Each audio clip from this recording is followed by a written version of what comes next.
ਜੀ। ਸਤਨਾਮ ਵਾਹਿਗੁਰੂ ਸਾਹਿਬ ਜੀ। ਚਉਪਈ ਜੋ ਹਜੂਰ ਨਿਜ ਪੰਥ ਰਚਾਇਆ, ਅਬ ਤਿਸ ਨਹਿ ਬਹੁ ਦੁਖ ਪਾਇਆ। ਕਾਬਲ ਤੇ ਜੋ ਕੁਤੋ ਮੰਗਾਇਓ, ਬੰਦਾ ਜਿਮ ਉਸ ਚਹੀਅਤ ਗਲਾਇਓ। ਵਾਹਿਗੁਰੂ ਜੀ ਕਾ ਖਾਲਸਾ, ਵਾਹਿਗੁਰੂ ਜੀ ਕੀ ਫਤਿਹ। ਸਤਿਗੁਰੂ ਜੀ ਦੀ ਸਾਜੀ ਨਵਾਜੀ ਹੋਈ ਗੁਰੂ ਖਾਲਸਾ ਸਾਧ ਸੰਗਤ ਜੀ, ਸ਼ਾਮਾਂ ਦੇ ਦੀਵਾਨ ਗੁਰੂ ਚਰਨਾਂ 'ਚ ਸਜੇ ਹਨ ਔਰ ਗੁਰੂ ਸਾਹਿਬ ਦੀ ਗੋਦ ਵਿੱਚ ਬੈਠ ਕੇ ਆਪ ਜੀ ਨੇ ਗੁਰਬਾਣੀ ਦੇ ਪਾਠ ਕੀਰਤਨ ਦਾ ਆਨੰਦ ਮਾਣਿਆ ਹੈ। ਸੰਧਿਆ ਸਮੇਂ ਸੁਨੈ ਰਹਿਰਾਸ, ਕੀਰਤਨ ਕਥਾ ਸੁਨੈ ਹਰ ਜਾਸ। ਇਨ ਮਹਿ ਨੇਮ ਜੋ ਏਕ ਕਰਾਏ, ਸੋ ਸਿੱਖ ਅਮਰਾਪੁਰੀ ਕੋ ਜਾਏ। ਗੁਰੂ ਕੀ ਬਾਣੀ ਦਾ ਪਾਠ ਔਰ ਕੀਰਤਨ ਕਥਾ ਸੁਣਨ ਵਾਲੇ ਸਿੱਖ ਨੂੰ ਪਰਮਾਤਮਾ ਦੇ ਦੇਸ਼ ਦੀ ਪ੍ਰਾਪਤੀ ਹੁੰਦੀ ਹੈ। ਸੱਚਖੰਡ ਦਾ ਵਾਸੀ ਬਣ ਜਾਂਦਾ ਹੈ, ਜਨਮ ਮਰਨ ਕੱਟਿਆ ਜਾਂਦਾ ਹੈ। ਗੁਰਬਾਣੀ ਦੀ ਸ਼ਕਤੀ ਹੈ। ਸੋ ਗੁਰੂ ਰੂਪ ਸਾਧ ਸੰਗਤ ਜੀ, ਆਪ ਜੀ ਨੇ ਗੁਰੂ ਮਹਾਰਾਜ ਦੀ ਗੋਦ ਵਿੱਚ ਬੈਠ ਕੇ ਕਥਾ ਪੰਥ ਪ੍ਰਕਾਸ਼ ਗ੍ਰੰਥ ਦੀ ਸਰਵਣ ਕੀਤੀ ਹੈ। ਭਾਈ ਸਾਹਿਬ ਰਤਨ ਸਿੰਘ ਜੀ ਭੰਗੂ ਸ਼ਹੀਦ, ਜਿਨ੍ਹਾਂ ਨੇ ਇਹ ਕਥਾ ਲਿਖੀ ਹੈ, ਭਾਈ ਮਤਾਬ ਸਿੰਘ ਜੀ ਸ਼ਹੀਦ ਦੇ ਪੋਤਰੇ ਸਨ। ਆਪਣੇ ਬਜ਼ੁਰਗਾਂ ਨਾਲ ਬੀਤੀਆਂ ਹੋਈਆਂ, ਆਪਣੇ ਪਰਿਵਾਰ ਨਾਲ ਬੀਤੀਆਂ ਹੋਈਆਂ ਇਹ ਗੱਲਾਂ ਹਨ ਜੋ ਉਹਨਾਂ ਨੇ ਲਿਖੀਆਂ ਹਨ। ਖਾਲਸੇ ਪੰਥ ਦੀ ਮਹਾਨ ਵਿਰਾਸਤ, ਸ਼ਹੀਦਾਂ ਦੀ ਵਿਰਾਸਤ, ਉਹਦੇ ਵਿੱਚ ਧੰਨ ਧੰਨ ਬਾਬਾ ਦੀਪ ਸਿੰਘ ਜੀ ਤੇ ਬਾਬਾ ਗੁਰਬਖਸ਼ ਸਿੰਘ ਜੀ ਨਿਹੰਗ ਸਿੰਘ, ਇਹਨਾਂ ਦੀ ਬੜੀ ਵੱਡੀ ਮਹਾਨ ਸ਼ਹਾਦਤ ਹੈ। ਔਰ ਸਾਧ ਸੰਗਤ ਜੀ, ਬਾਬਾ ਗੁਰਬਖਸ਼ ਸਿੰਘ ਜੀ ਨਿਹੰਗ ਸਿੰਘ ਸ੍ਰੀ ਅਕਾਲ ਤਖਤ ਸਾਹਿਬ ਦੇ ਥੋੜ੍ਹੇ ਜਿਹੇ ਸਿੰਘਾਂ ਨਾਲ ਅਹਿਮਦ ਸ਼ਾਹ ਅਬਦਾਲੀ ਦੀ ਫੌਜਾਂ ਨਾਲ ਜੂਝੇ। ਉਹ ਕਥਾ ਆਪ ਜੀ ਨੇ ਪਿਛਲੇ ਪ੍ਰਕਰਣ ਵਿੱਚ ਸਰਵਣ ਕੀਤੀ ਸੀ। ਅੱਜ ਆਪਾਂ ਸਰਵਣ ਕਰੀਏ ਕਿ ਬਾਬਾ ਜੀ ਦੀ ਆਤਮਾ, ਬਾਬਾ ਜੀ ਸ਼ਹੀਦ ਹੋ ਗਏ ਤੇ ਉਹਨਾਂ ਦੇ ਨਾਲ ਜਿੰਨੇ ਵੀ ਸਿੰਘ ਸਨ ਬੜੀ ਬਹਾਦਰੀ ਨਾਲ ਲੜਦੇ ਸ਼ਹੀਦ ਹੋ ਗਏ। ਉਹਨਾਂ ਸ਼ਹੀਦਾਂ ਦੀਆਂ ਪਵਿੱਤਰ ਆਤਮਾਵਾਂ ਸੱਚਖੰਡ ਕਲਗੀਧਰ ਪਾਤਸ਼ਾਹ ਮਹਾਰਾਜ ਸ੍ਰੀ ਗੁਰੂ ਗੋਬਿੰਦ ਸਿੰਘ ਸਾਹਿਬ ਦੇ ਦਰਬਾਰ 'ਚ ਕਿਸ ਤਰ੍ਹਾਂ ਪਹੁੰਚੀਆਂ, ਉਹਨਾਂ ਨੂੰ ਲੈਣ ਵਾਸਤੇ ਸ਼ਹੀਦ ਸਿੰਘ ਹੀ ਆਏ। ਭਾਈ ਮਨੀ ਸਿੰਘ ਜੀ ਆਏ, ਭਾਈ ਤਾਰੂ ਸਿੰਘ ਜੀ ਆਏ। ਕਿਉਂਕਿ ਜਦੋਂ ਕੋਈ ਸਿੰਘ ਗੁਰੂ ਮਹਾਰਾਜ ਦੀ ਮਰਜ਼ਾਦਾ ਨੂੰ ਕਾਇਮ ਰੱਖਦਿਆਂ ਹੋਇਆਂ ਸ਼ਹੀਦੀ ਪ੍ਰਾਪਤ ਕਰਦਾ ਹੈ ਤਾਂ ਉਹਦੀ ਆਤਮਾ ਨੂੰ ਸ਼ਹੀਦ ਸਿੰਘ ਹੀ ਲੈਣ ਆਉਂਦੇ ਹਨ। ਇਹ ਪੰਥ ਦੇ ਵਿੱਚ ਪੁਰਾਤਨ ਸਮੇਂ ਤੋਂ ਹੀ ਮਾਨਤਾ ਚਲੀ ਆਉਂਦੀ ਹੈ। ਭਾਈ ਸਾਹਿਬ ਰਤਨ ਸਿੰਘ ਜੀ ਭੰਗੂ ਇਹ ਕਥਾ ਬਿਆਨ ਕਰ ਰਹੇ ਨੇ। ਆਓ ਖਾਲਸੇ ਪੰਥ ਦੇ ਮਹਾਨ ਸੂਰਬੀਰ ਯੋਧੇ ਬਾਬਾ ਗੁਰਬਖਸ਼ ਸਿੰਘ ਜੀ ਨਿਹੰਗ ਸਿੰਘ ਸਾਹਿਬ ਜੀ ਦੀ ਕਥਾ ਦਾ, ਸ਼ਹਾਦਤ ਦੇ ਪ੍ਰਸੰਗ ਦਾ ਵਰਣਨ ਸਰਵਣ ਕਰੀਏ। ਮਨ ਬਿਰਤੀਆਂ ਗੁਰੂ ਚਰਨਾਂ ਨਾਲ ਜੋੜ ਕੇ ਆਖੀਏ ਸਤਿਨਾਮ ਸ੍ਰੀ ਵਾਹਿਗੁਰੂ ਸਾਹਿਬ ਜੀ। ਸਤਿਨਾਮ ਸ੍ਰੀ ਵਾਹਿਗੁਰੂ ਸਾਹਿਬ ਜੀ। ਚਉਪਈ ਜੋ ਹਜੂਰ ਨਿਜ ਪੰਥ ਰਚਾਇਆ। ਬਾਬਾ ਗੁਰਬਖਸ਼ ਸਿੰਘ ਜੀ ਨਿਹੰਗ ਸਿੰਘ ਅਕਾਲ ਪੁਰਖ ਵਾਹਿਗੁਰੂ ਕਲਗੀਧਰ ਪਿਤਾ ਸਾਹਿਬ ਸ੍ਰੀ ਗੁਰੂ ਗੋਬਿੰਦ ਸਿੰਘ ਜੀ ਦੇ ਚਰਨਾਂ 'ਚ ਬੇਨਤੀ ਕਰ ਰਹੇ ਹਨ ਸੱਚਖੰਡ ਵਿੱਚ ਜਾ ਕੇ ਕਿ ਗਰੀਬ ਨਵਾਜ਼ ਜੀ, ਆਪ ਜੀ ਨੇ ਜੋ ਖਾਲਸਾ ਪੰਥ ਸਾਜਿਆ ਸੀ, ਅਬ ਤਿਸ ਨਹਿ ਬਹੁ ਦੁਖ ਪਾਇਆ। ਉਸ ਖਾਲਸੇ ਪੰਥ ਨੇ ਬੜੀਆਂ ਮੁਸੀਬਤਾਂ ਝੱਲ ਲਈਆਂ ਹਨ। ਬੜੇ ਭਾਰੀ ਦੁੱਖ ਕਸ਼ਟ ਸਿੰਘਾਂ ਨੇ ਸਹਾਰੇ ਹਨ। ਵੱਡੇ ਘੱਲੂਘਾਰੇ, ਛੋਟੇ ਘੱਲੂਘਾਰੇ ਹੋਏ ਹਨ ਔਰ ਪੰਜਾਬ ਦੀ ਚੱਪਾ ਚੱਪਾ ਧਰਤੀ ਸ਼ਹੀਦਾਂ ਦੇ ਖੂਨ ਨਾਲ ਰੰਗੀ ਗਈ ਹੈ। ਆਪ ਜੀ ਦੇ ਗੁਰਦੁਆਰਿਆਂ ਗੁਰਧਾਮਾਂ ਦੀ ਵੀ ਜ਼ਾਲਮ ਨੇ ਬਹੁਤ ਬੇਅਦਬੀ ਕੀਤੀ ਹੈ। ਕਾਬਲ ਤੇ ਜੋ ਕੁੱਤੋ ਮੰਗਾਇਓ। ਜੋ ਕਾਬਲੀ ਕੁੱਤਾ ਤੁਸੀਂ ਮੰਗਵਾਇਆ ਸੀ ਸੱਚੇ ਪਾਤਸ਼ਾਹ ਜੀ, ਅਹਿਮਦ ਸ਼ਾਹ ਅਬਦਾਲੀ ਵੱਲ ਇਸ਼ਾਰਾ ਹੈ, ਕਿਉਂਕਿ ਇਹ ਬਚਨ 100 ਸਾਖੀ ਵਿੱਚ ਵੀ ਆਉਂਦੇ ਹਨ। ਜਿਸ ਸਮੇਂ ਸਾਹਿਬ ਸ੍ਰੀ ਗੁਰੂ ਗੋਬਿੰਦ ਸਿੰਘ ਸਾਹਿਬ ਕਲਗੀਧਰ ਪਾਤਸ਼ਾਹ ਨੂੰ ਭਾਈ ਦਇਆ ਸਿੰਘ ਜੀ, ਭਾਈ ਧਰਮ ਸਿੰਘ ਜੀ ਅਤੇ ਖਾਲਸੇ ਦੇ ਮੁਖੀ ਸਿੰਘਾਂ ਨੇ ਪੁੱਛਿਆ, ਗਰੀਬ ਨਵਾਜ ਪਾਤਸ਼ਾਹ ਆਪ ਜੀ ਬਚਨ ਕਰ ਰਹੇ ਹੋ ਕਿ ਰਾਜ ਕਰੇਗਾ ਖਾਲਸਾ, ਆਕੀ ਰਹੇ ਨਾ ਕੋਏ। ਮਹਾਰਾਜ ਮੁੱਠੀ ਭਰ ਸਿੰਘ ਹਨ, ਆਟੇ 'ਚ ਲੂਣ ਜਿੰਨੀ ਵੀ ਖਾਲਸੇ ਦੀ ਗਿਣਤੀ ਨਹੀਂ ਹੈ। ਔਰ ਮੁਗਲਾਂ ਦੀ ਬਾਦਸ਼ਾਹੀ ਚੜ੍ਹਦੇ ਤੋਂ ਛਿਪਦੇ ਤੱਕ ਪੂਰੇ ਹਿੰਦੁਸਤਾਨ ਵਿੱਚ 22 ਸੂਬਿਆਂ ਦੇ ਮਾਲਕ ਹਨ ਮੁਗਲ ਬਾਦਸ਼ਾਹ ਔਰੰਗਜ਼ੇਬ। ਮਹਾਰਾਜ ਖਾਲਸਾ ਥੋੜਾ ਜਿਹਾ ਹੈ, ਸਵਾਇਆ ਹੈ। ਮੁੱਠੀ ਭਰ ਸਿੰਘ ਇਹਨਾਂ ਮੁਗਲਾਂ ਨੂੰ ਕਿਵੇਂ ਮਾਰਨਗੇ? ਇਹ ਮੁਗਲਾਂ ਦੀ ਏਡੀ ਵੱਡੀ ਬਾਦਸ਼ਾਹਤ ਕਿਸ ਤਰ੍ਹਾਂ ਖਤਮ ਹੋਵੇਗੀ? ਜਿਵੇਂ ਭਾਈ ਸੰਤੋਖ ਸਿੰਘ ਸਾਹਿਬ ਜੀ ਵੀ ਲਿਖਦੇ ਨੇ, ਕੌਣ ਜਾਣੈ ਦੇਂਗੇ ਪਾਤਸ਼ਾਹਤ ਉਲਟਾਏ ਕੇ। ਕੌਣ ਜਾਣਦਾ ਸੀ ਇਹ ਮੁੱਠੀ ਭਰ ਸਿੰਘ ਪਾਤਸ਼ਾਹੀ ਤਖਤ ਉਲਟਾ ਦੇਣਗੇ। ਸਿੰਘਾਂ ਨੇ ਪੁੱਛਿਆ, ਮਹਾਰਾਜ ਥੋੜਾ ਜਿਹਾ ਖਾਲਸਾ ਇੰਨੀ ਵੱਡੀ ਬਾਦਸ਼ਾਹਤ ਨੂੰ ਕਿਸ ਤਰ੍ਹਾਂ ਖਤਮ ਕਰੇਗਾ, ਕਿਵੇਂ ਨੇਸ ਤੋਂ ਨਾਬੂਦ ਕਰੇਗਾ? ਤੇ ਮਹਾਰਾਜ ਕਲਗੀਧਰ ਪਾਤਸ਼ਾਹ ਨੇ ਆਖਿਆ, ਸਿੰਘੋ ਆਪ ਲੜੂ ਨਾ ਫੌਜ ਲੜਾਊਂ, ਭਟ ਵੀਰ ਨ ਸੇਤੀ ਬਾਂਧ ਮੰਗਾਊਂ। ਨਾ ਛਾਡੂੰ ਖਲਕ ਨਾ ਛਾਡੂੰ, ਬਲਖ ਪਰਬਤ ਕਾਟੂੰ, ਈਰਾਨ ਖੁਰਾਸਾਨ ਕੇ। ਮੇਰੋ ਨਾਉ ਗੁਰੂ ਗੋਬਿੰਦ ਸਿੰਘ ਸੋਢੀ ਰਾਏ, ਅਸ ਖਲੋਨਾ ਸਭ ਖਲਕਤ ਰਾਜ ਸਾਜ ਬਾਂਧ ਮੰਗਾਊਂ, ਗੋਸ਼ੇ ਕਮਾਨ ਕੇ। ਮਹਾਰਾਜ ਕਲਗੀਧਰ ਪਾਤਸ਼ਾਹ ਕਹਿਣ ਲੱਗੇ, ਸਿੰਘੋ ਅਸੀਂ ਕਾਬਲ ਤੋਂ ਕੁੱਤਾ ਮੰਗਵਾਵਾਂਗੇ, ਕਾਬਲ ਤੇ ਕੁੱਤਾ ਮੰਗਵਾऊं, ਉਨ ਤੇ ਇਨਕਾ ਨਾਸ ਕਰਾऊं। ਕਾਬਲੀ ਕੁੱਤਾ ਕੌਣ ਹੈ? ਅਹਿਮਦ ਸ਼ਾਹ ਅਬਦਾਲੀ। ਖਾਲਸਾ ਜੀ ਜਦੋਂ ਅਬਦਾਲੀ ਆਉਂਦਾ ਸੀ, ਭਾਵੇਂ ਸਿੰਘਾਂ ਦਾ ਵੀ ਨੁਕਸਾਨ ਬਹੁਤ ਹੁੰਦਾ ਸੀ, ਪਰ ਮੁਗਲਾਂ ਦੀਆਂ ਜੜ੍ਹਾਂ ਖੋਖਲੀਆਂ ਕਰ ਜਾਂਦਾ ਸੀ। ਉਹਦਾ ਖਾਲਸੇ ਨੂੰ ਲਾਭ ਵੀ ਹੋਇਆ ਹੈ। ਸੋ ਭਾਈ ਗੁਰਬਖਸ਼ ਸਿੰਘ ਜੀ ਸਤਿਗੁਰਾਂ ਦੇ ਚਰਨਾਂ 'ਚ ਬੇਨਤੀ ਕਰ ਰਹੇ ਨੇ, ਹੈ ਗਰੀਬ ਨਵਾਜ ਸੱਚੇ ਪਾਤਸ਼ਾਹ, ਉਹ ਜਿਹੜਾ ਕਾਬਲੀ ਕੁੱਤਾ ਅਹਿਮਦ ਸ਼ਾਹ ਅਬਦਾਲੀ ਖਾਲਸੇ ਦੇ ਨਾਲ ਹੀ ਅੜਨ ਲੱਗ ਪਿਆ ਹੈ, ਬੰਦਾ ਜਿਮ ਉਸ ਚਹੀਅਤ ਗਲਾਇਓ। ਉਸ ਨੂੰ ਹੁਣ ਗਾਲ ਦੇਣਾ ਚਾਹੀਦਾ, ਨਾਸ ਕਰ ਦੇਣਾ ਚਾਹੀਦਾ, ਜਿਸ ਨੇ ਇਤਨਾ ਖਾਲਸੇ ਦਾ ਨੁਕਸਾਨ ਕੀਤਾ ਤੇ ਸ੍ਰੀ ਹਰਿਮੰਦਰ ਸਾਹਿਬ ਦੀ ਬੇਅਦਬੀ ਕੀਤੀ ਹੈ। ਬਹੁ ਦੁਖ ਇਨ ਖਾਲਸਾ ਦਇਓ। ਬਾਬਾ ਗੁਰਬਖਸ਼ ਸਿੰਘ ਜੀ ਬੇਨਤੀ ਕਰ ਰਹੇ, ਸੱਚੇ ਪਾਤਸ਼ਾਹ ਇਸ ਅਬਦਾਲੀ ਨੇ ਖਾਲਸੇ ਨੂੰ ਵੱਡੇ ਭਾਰੀ ਦੁੱਖ ਦਿੱਤੇ ਹਨ, ਐਸੇ ਨਾ ਭੁੱਲਣ ਵਾਲੇ ਜ਼ਖਮ ਦਿੱਤੇ ਹਨ, ਵੱਡਾ ਘੱਲੂ ਘਾਰਾ ਕੀਤਾ ਹੈ। ਅਬ ਇਸ ਚਹੀਅਤ ਫੇਰ ਨਾ ਆਇਓ। ਹੁਣ ਇਹ ਦੁਬਾਰਾ ਆਉਣਾ ਨਹੀਂ ਚਾਹੀਦਾ, ਹੁਣ ਇਹਦਾ ਕਾਲ ਹੋ ਜਾਣਾ ਚਾਹੀਦਾ, ਇਹ ਨਰਕਾਂ ਵਿੱਚ ਜਾਣਾ ਚਾਹੀਦਾ ਹੈ। ਤੇਰੋ ਖਾਲਸੋ ਆਪ ਲੜਵਾਇਓ। ਇਹ ਸੱਚੇ ਪਾਤਸ਼ਾਹ ਤੇਰਾ ਖਾਲਸਾ ਲੜ ਲੜ ਕੇ ਸ਼ਹੀਦੀਆਂ ਪਾ ਰਿਹਾ ਹੈ, ਪਰ ਮਹਾਰਾਜ ਹੁਣ ਇਹ ਜ਼ੁਲਮ ਸਹਿਆ ਨਹੀਂ ਜਾਂਦਾ। ਜੋ ਗੁਰਦੁਆਰਿਆਂ ਦੀ ਗੁਰਧਾਮਾਂ ਦੀ ਬੇਅਦਬੀ ਅਬਦਾਲੀ ਕਰਦਾ, ਉਹ ਦੇਖੀ ਨਹੀਂ ਜਾਂਦੀ। ਇਨਹੀ ਤੇ ਸਭ ਦੁਸ਼ਟ ਮਰਵਾਇਓ। ਮਹਾਰਾਜ ਆਪ ਜੀ ਨੇ ਖਾਲਸੇ ਨੂੰ ਬਲ ਬਖਸ਼ੋ, ਖਾਲਸੇ ਨੂੰ ਤਾਕਤ ਬਖਸ਼ੋ, ਖਾਲਸੇ ਕੋਲੋਂ ਹੀ ਦੁਸ਼ਟਾਂ ਨੂੰ ਮਰਵਾ ਲਓ। ਮੁਗਲਾਂ ਦੀਆਂ ਜੜ੍ਹਾਂ ਖੋਖਲੀਆਂ ਹੋ ਗਈਆਂ ਹਨ, ਤੇ ਪਠਾਣਾਂ ਦਾ ਵੀ ਹੁਣ ਮੂੰਹ ਭੰਨ ਦਿਓ ਤੇ ਮੁੜ ਕੇ ਪੰਜਾਬ ਨੂੰ ਨਾ ਆਉਣ। ਪੰਜਾਬ ਦੌਲਤ ਯਾਹੀ ਤੇ ਸਿੰਘ ਖਾਹੇ। ਕਿਰਪਾ ਕਰੋ ਹੁਣ ਪੰਜਾਬ ਦੀ ਦੌਲਤ ਨੂੰ ਬਗਾਨੇ ਲੁੱਟ ਕੇ ਨਾ ਲੈ ਜਾਣ। ਹੁਣ ਅਫਗਾਨਿਸਤਾਨ ਦੇ ਰਸਤੇ ਬੰਦ ਕਰਵਾ ਦਿਓ ਸੱਚੇ ਪਾਤਸ਼ਾਹ। ਪੰਜਾਬ ਦੀ ਦੌਲਤ ਗੁਰੂ ਕੇ ਖਾਲਸੇ ਦੀ ਹੈ ਤੇ ਗੁਰੂ ਕਾ ਖਾਲਸਾ ਹੀ ਉਸ ਨੂੰ ਛਕੇ। ਦੱਖਣੀ ਪੱਛਮੀ ਕਿਮਲ ਜਾਹੇ। ਮਹਾਰਾਜ ਕਦੀ ਦੱਖਣ ਤੋਂ ਮਰਹੱਟੇ ਆ ਜਾਂਦੇ ਆ ਤੇ ਕਦੀ ਪੱਛਮ ਤੋਂ ਪਠਾਨ ਆ ਜਾਂਦੇ ਆ।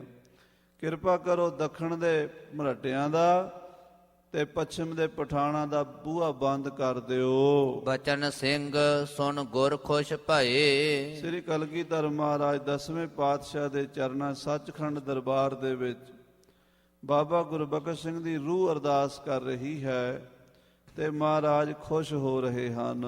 ਤਥਾ ਅਸਤੁ ਸਤ ਗੁਰ ਬਚ ਕਹੇ। ਕਲਗੀਧਰ ਕਹਿਣ ਲੱਗੇ ਬਾਬਾ ਗੁਰਬਖਸ਼ ਸਿੰਘ ਜੀ ਤਥਾ ਅਸਤੂ, ਐਸਾ ਹੀ ਹੋਵੇਗਾ, ਕਿਉਂਕਿ ਸਾਧ ਸੰਗਤ ਜੀ ਜਿਹੜਾ ਗੁਰੂ ਕਾ ਸਿੱਖ ਹੈ ਉਹਨੂੰ ਸਤਿਗੁਰੂ ਸਦਾ ਹੀ ਜਾਗਤ ਰੂਪ ਵਿੱਚ ਦਿਸਦੇ ਹਨ।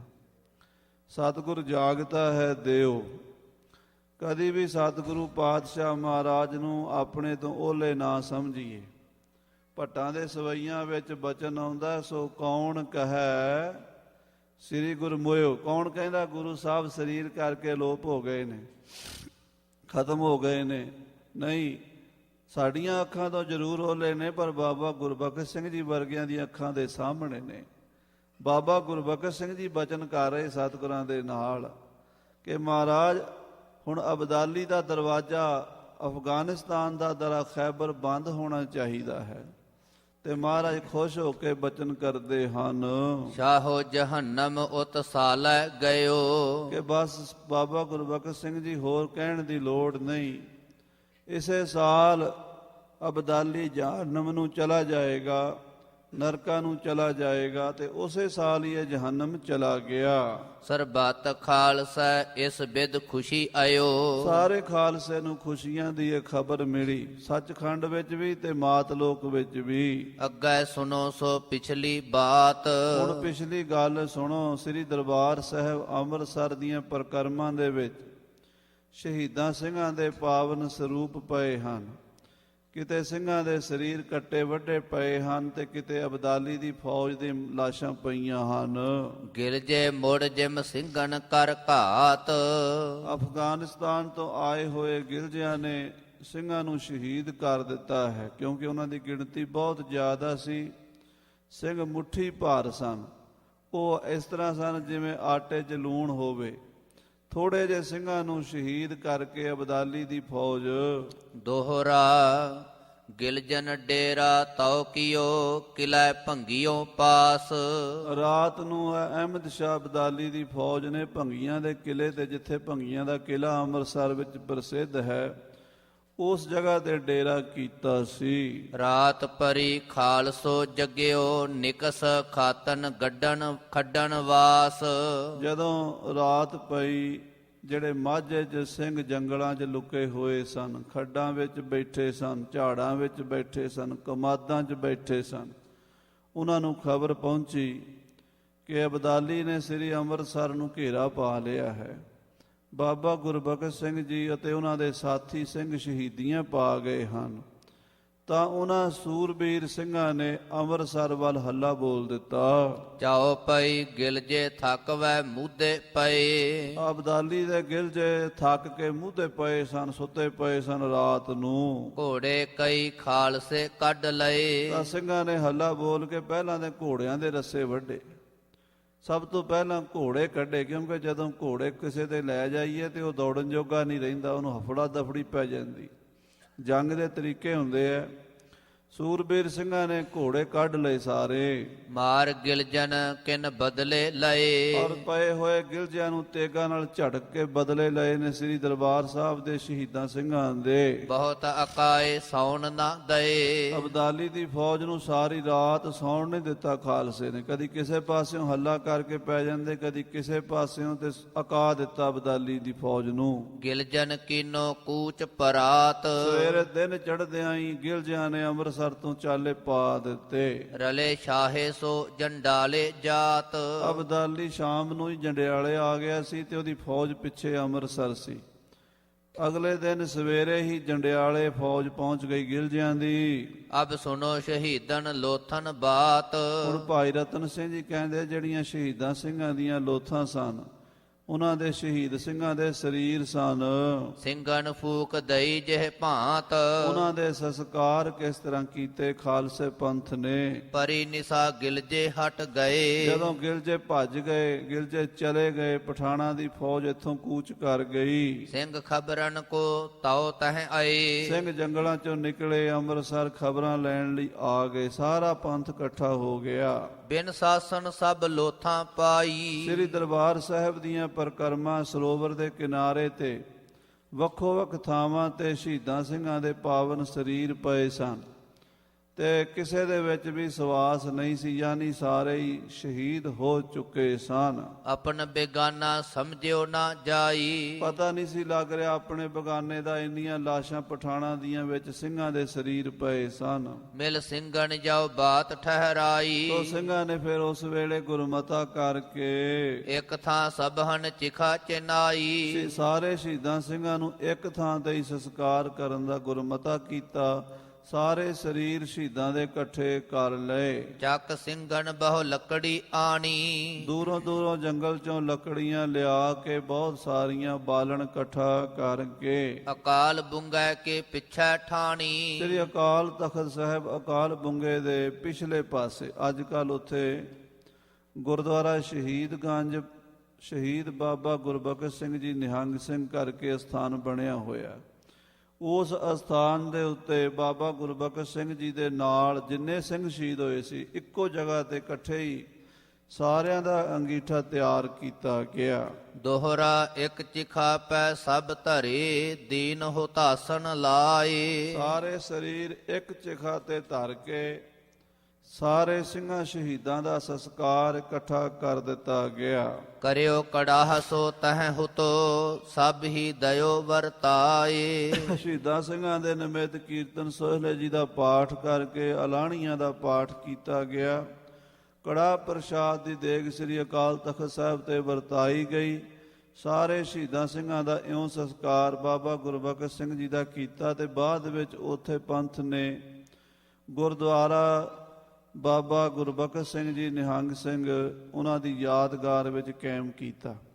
ਸਾਧ ਸੰਗਤ ਜੀ, ਭਾਈ ਸਾਹਿਬ ਵੀਰ ਸਿੰਘ ਜੀ ਲਿਖਦੇ ਹਨ ਕਿ ਪੁਰਾਤਨ ਸਮੇਂ ਦੀ ਰੀਤੀ ਸੀ, ਹੁਣ ਵੀ ਹੈ, ਕਿ ਜਦੋਂ ਬਸੰਤ ਰੁੱਤ ਆਉਂਦੀ ਹੈ ਤੇ ਬਸੰਤ ਰੁੱਤ ਦੇ ਵਿੱਚ ਮਾਘੀ ਦੀ ਰਾਤ ਨੂੰ ਪਹਿਲੀ ਰਾਤ ਹੁੰਦੀ ਹੈ ਮਾਘੀ ਤੋਂ, ਉਸ ਦਿਨ ਬਸੰਤ ਰਾਗ ਦਾ ਪ੍ਰਚਲਨ ਹੁੰਦਾ ਹੈ ਤੇ ਬਸੰਤ ਰਾਗ ਦਾ ਪ੍ਰਚਲਨ ਕਰਨ ਦੇ ਲਈ ਅੰਮ੍ਰਿਤਸਰ ਦੇ ਸਾਰੇ ਰਾਗੀ ਇਕੱਠੇ ਹੋ ਕੇ ਸਭ ਤੋਂ ਪਹਿਲੀ ਅਰਦਾਸ ਬਾਬਾ ਗੁਰਬਖਸ਼ ਸਿੰਘ ਜੀ ਨਿਹੰਗ ਸਿੰਘ ਜੀ ਦੇ ਸ਼ਹੀਦਗੰਜ ਵਿਖੇ ਹੀ ਕਰਦੇ ਹਨ। ਸਾਰੇ ਰਾਗੀ ਸਿੰਘ ਅਰਦਾਸ ਕਰਕੇ ਪਹਿਲਾ ਸ਼ਬਦ ਉੱਥੇ ਬਸੰਤ ਰਾਗ ਦਾ ਮਹਾ ਮੁਬਾਰਕੀ ਚੜ੍ਹਿਆ ਸਦਾ ਬਸੰਤ ਆਰੰਭ ਕਰਕੇ ਤੇ ਫਿਰ ਸ੍ਰੀ ਦਰਬਾਰ ਸਾਹਿਬ ਅਕਾਲ ਬੁੰਗੇ ਤੇ ਸਾਰੇ ਸੰਸਾਰ ਭਰ ਦੇ ਗੁਰਦੁਆਰਿਆਂ ਵਿੱਚ ਬਸੰਤ ਰਾਗ ਦਾ ਪ੍ਰਚਲਨ ਹੁੰਦਾ ਹੈ। ਇਹ ਗੁਰਬਖਸ਼ ਸਿੰਘ ਜੀ ਸ਼ਹੀਦ ਦਾ ਗੁਰਦੁਆਰਾ ਖਾਲਸੇ ਪੰਥ ਨੇ ਬਣਾਇਆ ਹੈ। ਜਾਓ ਪਈ ਤਤਨ ਮੈਂ ਸਿੰਘ ਤਤ ਰਲ ਗਇਓ, ਬਾਬਾ ਗੁਰਬਖਸ਼ ਸਿੰਘ ਸਾਹਿਬ ਜੀ ਅਤੇ ਉਹਨਾਂ ਦੇ ਨਾਲ ਦੇ ਜਿਹੜੇ ਸਿੰਘ ਸਨ ਸ਼ਹੀਦ ਹੋ ਗਏ। ਪਵਨੈ ਮੈਂ ਪਵਨ ਸਮਾਇਆ, ਜੋਤੀ ਮਹਿ ਜੋਤ ਰਲ ਜਾਇਆ, ਮਾਟੀ ਮਾਟੀ ਹੋਈ ਏਕ, ਰੋਵਨ ਹਾਰੇ ਕੀ ਕਵਨ ਟੇਕ। ਤੱਤਾਂ 'ਚ ਤੱਤ ਮਿਲ ਗਏ ਤੇ ਜੋਤ ਜੋਤ ਵਿੱਚ ਸਮਾ ਗਈ, ਗੁਰੂ ਨਾਲ ਸਿੱਖ ਅਭੇਦ ਹੋ ਗਏ। ਸਥੂਲ ਬਪ ਤਜ ਸੂਸ਼ਮ ਲਇਓ, ਸਥੂਲ ਸਰੀਰ ਛੱਡ ਕੇ ਸੂਖਸ਼ਮ ਧਾਰਨ ਕਰ ਲਏ, ਕਿਉਂਕਿ ਸਾਧ ਸੰਗਤ ਜੀ ਵਿਦਵਾਨਾਂ ਨੇ 3 ਦੇਹਾਂ ਮੰਨੀਆਂ ਹਨ। ਇੱਕ ਸਾਡੀ ਦੇਹ ਸਥੂਲ ਹੈ ਜੋ 5 ਤੱਤਾਂ ਦੀ ਹੈ, ਇੱਕ ਸੂਖਸ਼ਮ ਹੈ ਜੋ 17 ਤੱਤਾਂ ਦੀ ਹੈ, ਜਿਹਦੇ ਵਿੱਚ 5 ਤਨ ਮਾਤਰਾ ਹਨ ਤੇ 5 ਗਿਆਨ ਇੰਦਰੀਆਂ ਹਨ, 5 ਕਰਮ ਇੰਦਰੀਆਂ ਹਨ, ਮਨ ਤੇ ਬੁੱਧੀ ਪਾ ਕੇ 17 ਬਣ ਜਾਂਦੇ ਹਨ। ਔਰ ਇੱਕ ਉਸ ਤੋਂ ਉੱਪਰ ਕਾਰਨ ਦੇ ਅਗਿਆਨ ਆਤਮ ਦਾ ਸਰੂਪ ਹੈ। ਸੋ ਸਾਧ ਸੰਗਤ ਜੀ, ਇਹਨਾਂ 3 ਦੇਹਾਂ ਤੋਂ ਪਰੇ ਪਰਮੇਸ਼ਰ ਦੀ ਜੋਤ ਦਾ ਅਨੁਭਵ ਕਰਨਾ ਤੁਰੀ ਅਵਸਥਾ ਹੈ। ਇਹ ਬੜਾ ਸੂਖਸ਼ਮ ਵਿਸ਼ਾ ਹੈ। ਮਹਾਰਾਜ ਸੱਚੇ ਪਾਤਸ਼ਾਹ ਜੀ ਦੇ ਵਿੱਚ ਸਿੱਖ ਅਭੇਦ ਹੋ ਗਿਆ। ਬਾਬਾ ਗੁਰਬਖਸ਼ ਸਿੰਘ ਜੀ ਅਤੇ ਉਹਨਾਂ ਦੇ ਸਾਥੀ ਸੂਖਮ ਰੂਪ ਹੋ ਗਏ। ਅਥਵਾ ਇੱਕ ਦੇਹ ਸਿੰਘ ਜੀ ਧਾਰੀ, ਅਥਵਾ ਇੱਕ ਦੇਹ ਜੋ 5 ਭੂਤਾਂ ਦਾ ਸਰੀਰ ਬਾਬਾ ਗੁਰਬਖਸ਼ ਸਿੰਘ ਜੀ ਨੇ ਧਾਰਨ ਕੀਤਾ ਸੀ, ਉਹ ਤਿਆਗ ਦਿੱਤਾ ਤੇ ਸੂਖਮ ਰੂਪ ਹੋ ਗਏ। ਰਲਿਓ ਜਾਏ ਸ਼ਹੀਦਨ ਮਝਾਰੀ, ਔਰ ਸ਼ਹੀਦਾਂ ਦਾ ਜੋ ਸੂਖਮ ਰੂਪ ਹੁੰਦਾ ਉਹਦੇ ਵਿੱਚ ਜਾ ਰਲੇ ਹਨ। ਧੰਨ ਧੰਨ ਪੰਥ ਸਭੋ ਉਸ ਆਖੈ, ਧੰਨ ਬਾਬਾ ਗੁਰਬਖਸ਼ ਸਿੰਘ ਜੀ, ਧੰਨ ਬਾਬਾ ਗੁਰਬਖਸ਼ ਸਿੰਘ ਜੀ, ਧੰਨ ਬਾਬਾ ਗੁਰਬਖਸ਼ ਸਿੰਘ ਜੀ। ਸਾਰਾ ਪੰਥ ਕਹਿੰਦਾ ਹੈ ਕਿਉਂਕਿ ਜਿਨ੍ਹਾਂ ਨੇ ਸਨਮੁਖ ਹੋ ਕੇ ਪੈਰ ਅੱਗੇ ਹੀ ਧਰੇ ਹਨ, ਪਿੱਛੇ ਨਹੀਂ ਕੀਤੇ, ਔਰ ਬੜੀ ਬਹਾਦਰੀ ਦੇ ਨਾਲ ਪੁਰਜਾ ਪੁਰਜਾ ਕੱਟ ਮਰੈ ਕਬਹੂ ਨਾ ਛਾੜੈ ਖੇਤ, ਸ੍ਰੀ ਦਰਬਾਰ ਸਾਹਿਬ ਜੀ ਦੀਆਂ ਪ੍ਰਕਰਮਾਂ ਵਿੱਚ ਸ਼ਹਾਦਤ ਦਾ ਜਾਮ ਪੀਤਾ ਹੈ। ਰਹਿੰਦੀ ਦੁਨੀਆ ਤੱਕ ਬਾਬਾ ਗੁਰਬਖਸ਼ ਸਿੰਘ ਜੀ ਦੀ ਜੈ ਜੈਕਾਰ ਹੋਵੇਗੀ। ਮਾਤ ਪਿਤਾ ਸਭ ਧਨ ਉਸ ਭਾਖੈ, ਐਸੇ ਮਹਾਨ ਸ਼ਹੀਦ ਬਾਬਾ ਗੁਰਬਖਸ਼ ਸਿੰਘ ਜੀ ਅਤੇ ਉਹਨਾਂ ਦੇ ਸਾਥੀ, ਉਹ ਆਪ ਵੀ ਧਨ ਸਨ, ਉਹਨਾਂ ਦੇ ਮਾਤਾ ਪਿਤਾ ਵੀ ਧਨ ਸਨ। ਧਨ ਜਨਨੀ ਜਿਨ ਜਾਇਆ, ਧਨ ਪਿਤਾ ਪ੍ਰਧਾਨ। ਉਹਨਾਂ ਦੇ ਮਾਤਾ ਪਿਤਾ ਵੀ ਧਨ ਹੋ ਗਏ, ਜਿਨ੍ਹਾਂ ਨੇ ਇਹੋ ਜਿਹੇ ਸੂਰਬੀਰ ਬਹਾਦਰ ਯੋਧਿਆਂ ਨੂੰ ਜਨਮ ਦਿੱਤੇ ਹਨ। ਸ਼ਹੀਦ ਗੰਜ ਤਹਿ ਸਿੰਘਨ ਬਣਵਾਇਓ, ਉਥੇ ਖਾਲਸੇ ਪੰਥ ਨੇ ਉਹਨਾਂ ਮਹਾਨ ਸੂਰਬੀਰ ਯੋਧਿਆਂ ਦਾ ਗੁਰਦੁਆਰਾ ਸ਼ਹੀਦਗੰਜ ਬਣਾਇਆ ਹੈ। ਅੱਜ ਸਾਧ ਸੰਗਤ ਜਦੋਂ ਤਰਕ ਬਿਤਰਕ ਦਾ ਸਮਾਂ ਪ੍ਰਧਾਨ ਹੋ ਗਿਆ ਤੇ ਸਾਡੀ ਬੁੱਧੀ ਇੱਥੋਂ ਤੱਕ ਭ੍ਰਿਸ਼ਟ ਹੋ ਗਈ, ਕਹਿਣ ਲੱਗੇ ਸ਼ਹੀਦਾਂ ਦੇ ਗੁਰਦੁਆਰੇ ਨਹੀਂ ਚਾਹੀਦੇ। ਅਖਬਾਰਾਂ ਰਸਾਲਿਆਂ ਵਿੱਚ ਇੰਟਰਨੈਟ ਤੇ ਪ੍ਰਚਾਰ ਚੱਲ ਰਿਹਾ ਹੈ ਨਾਸਤਿਕ ਲੋਕਾਂ ਵੱਲੋਂ ਕਿ ਸ਼ਹੀਦਾਂ ਦੇ ਗੁਰਦੁਆਰੇ ਨਹੀਂ ਬਣਾਉਣੇ ਚਾਹੀਦੇ। ਗੁਰਦੁਆਰੇ ਤਾਂ ਕਹਿੰਦੇ ਗੁਰੂ ਦੇ ਹੁੰਦੇ ਆ, ਗੁਰੂਦੁਆਰਾ। ਦੇਖੋ ਤਰਕ ਦੇਣ ਵਾਲਿਆਂ ਦੀ ਕੋਈ ਹੱਦ ਨਹੀਂ, ਕਿੱਥੋਂ ਤੱਕ ਤਰਕ ਚਲੀ ਗਈ। ਪਰ ਖਾਲਸਾ ਜੀ, ਧਰਮ ਦੇ ਵਿੱਚ ਤਰਕ ਪ੍ਰਧਾਨ ਨਹੀਂ ਹੁੰਦੀ, ਭਾਵਨਾ ਪ੍ਰਧਾਨ ਹੁੰਦੀ ਹੈ। ਤਰਕ ਜਿਹੜੀ ਹੈ ਉਹ ਅਕਸਰ ਨਾਸਤਿਕਤਾ ਵੱਲ ਲੈ ਕੇ ਜਾਇਆ ਕਰਦੀ ਹੈ, ਔਰ ਬੰਦਾ ਹੌਲੇ ਹੌਲੇ ਹੌਲੇ ਹੌਲੇ ਉਹ ਜ਼ਿਆਦਾ ਹੀ ਨਾਸਤਿਕ ਹੋ ਜਾਂਦਾ ਜਿਹੜਾ ਤਰਕ ਦੇ ਰਾਹ ਤੇ ਤੁਰ ਪੈਂਦਾ ਹੈ। ਸ਼ਹੀਦਾਂ ਸਿੰਘਾਂ ਦੇ ਗੁਰਦੁਆਰੇ ਅੱਜ ਦੇ ਨਹੀਂ ਬਣ ਰਹੇ। ਧੰਨ ਧੰਨ ਸ੍ਰੀ ਗੁਰੂ ਅਰਜਨ ਦੇਵ ਸਾਹਿਬ ਜੀ ਮਹਾਰਾਜ ਸ਼ਹੀਦਾਂ ਦਾ ਅਸਥਾਨ ਸਭ ਤੋਂ ਪਹਿਲਾ 6ਵੇਂ ਸਤਿਗੁਰੂ ਗੁਰੂ ਹਰਗੋਬਿੰਦ ਸਾਹਿਬ ਜੀ ਨੇ ਆਪ ਬਣਵਾਇਆ। ਗੁਰਦੁਆਰਾ ਡੇਰਾ ਸਾਹਿਬ ਲਾਹੌਰ 5ਵੇਂ ਪਾਤਸ਼ਾਹ ਜੀ ਨੇ ਆਪ ਉਸ ਅਸਥਾਨ ਦੀ ਆਰੰਭਤਾ ਕੀਤੀ। ਬਾਅਦ ਵਿੱਚ ਸ਼ੇਰੇ ਪੰਜਾਬ ਨੇ ਬਹੁਤ ਸੁੰਦਰ ਬਣਾ ਦਿੱਤਾ, ਪਰ ਉਹ ਯਾਦਗਾਰ ਪਹਿਲਾਂ ਗੁਰੂ ਸਾਹਿਬ ਜੀ ਕਾਇਮ ਕੀਤੀ। ਫਿਰ ਸਤਿਗੁਰੂ ਤੇਗ ਬਹਾਦਰ ਸਾਹਿਬ ਜੀ ਮਹਾਰਾਜ ਦਾ ਸੀਸ ਜਦੋਂ ਅਨੰਦਪੁਰ ਸਾਹਿਬ ਆਇਆ, ਧੰਨ ਗੁਰੂ ਕਲਗੀਧਰ ਪਾਤਸ਼ਾਹ ਮਹਾਰਾਜ ਨੇ ਆਪਣੇ ਪਿਤਾ ਗੁਰਦੇਵ ਜੀ ਦਾ ਸੰਸਕਾਰ ਕਰਕੇ ਉਸ ਜਗ੍ਹਾ ਤੇ ਗੁਰਦੁਆਰਾ ਸੀਸਗੰਜ ਸਾਹਿਬ ਬਣਾਇਆ। ਔਰ ਉਸ ਅਸਥਾਨ ਦੀ ਮਾਨਤਾ ਜਿੰਨਾ ਚਿਰ 10ਵੇਂ ਪਾਤਸ਼ਾਹ ਅਨੰਦਪੁਰ ਸਾਹਿਬ 'ਚ ਰਹੇ, ਸਭ ਤੋਂ ਜ਼ਿਆਦਾ ਉਸ ਅਸਥਾਨ ਦੀ ਪੂਜਾ ਸੰਭਾਲ ਹੁੰਦੀ ਰਹੀ। ਜਦੋਂ 6 ਔਰ 7 ਪੋਹ ਦੀ ਰਾਤ ਨੂੰ 1704 ਮਹਾਰਾਜ 10ਵੇਂ ਪਾਤਸ਼ਾਹ ਅਨੰਦਪੁਰ ਸਾਹਿਬ ਦਾ ਕਿਲ੍ਹਾ ਛੱਡਣ ਲੱਗੇ ਤਾਂ ਉਸ ਵੇਲੇ ਸਾਰੇ ਖਾਲਸੇ ਨੂੰ ਮੁਖਾਤਬ ਹੋ ਕੇ ਬਚਨ ਕੀਤਾ ਸੀ, ਕੋਈ ਸਿੰਘੋ ਹੈ ਗੁਰੂ ਕਾ ਪਿਆਰਾ ਜਿਹੜਾ ਗੁਰਦੁਆਰਾ ਸੀਸਗੰਜ ਸਾਹਿਬ ਦੀ ਸੇਵਾ ਸੰਭਾਲ ਕਰੇ। ਇਹ ਸਾਡੇ ਪਿਤਾ ਜੀ ਦਾ ਸ਼ਹੀਦੀ ਅਸਥਾਨ ਹੈ, ਇਹਦੀ ਸੇਵਾ ਸੰਭਾਲ, ਦੀਵਾ ਜਗਾਉਣਾ, ਝਾੜੂ ਕਰਨਾ, ਸਫਾਈ ਕਰਨੀ, ਆਏ ਗਏ ਨੂੰ ਦੇਗ ਪ੍ਰਸ਼ਾਦ ਦੇਣਾ, ਲੰਗਰ ਛਕਾਉਣਾ, ਕੋਈ ਹੈ ਗੁਰੂ ਕਾ ਲਾਲ। ਭਾਵੇਂ 3 ਆਵਾਜ਼ਾਂ ਮਹਾਰਾਜ ਦਿੱਤੀਆਂ ਤੇ ਤੀਜੀ ਆਵਾਜ਼ ਤੇ ਬਾਬਾ ਗੁਰਬਖਸ਼ ਉਦਾਸੀਨ ਸਾਧੂ ਮਹਾਤਮਾ, ਉਹਨਾਂ ਨੂੰ ਮਹਾਰਾਜ ਨੇ ਥਾਪੀ ਦੇ ਕੇ ਆਖਿਆ ਤੁਸੀਂ ਇਸ ਅਸਥਾਨ ਦੀ ਸੇਵਾ ਸੰਭਾਲ ਕਰੋ। ਉਹ ਕਰਦੇ ਰਹੇ।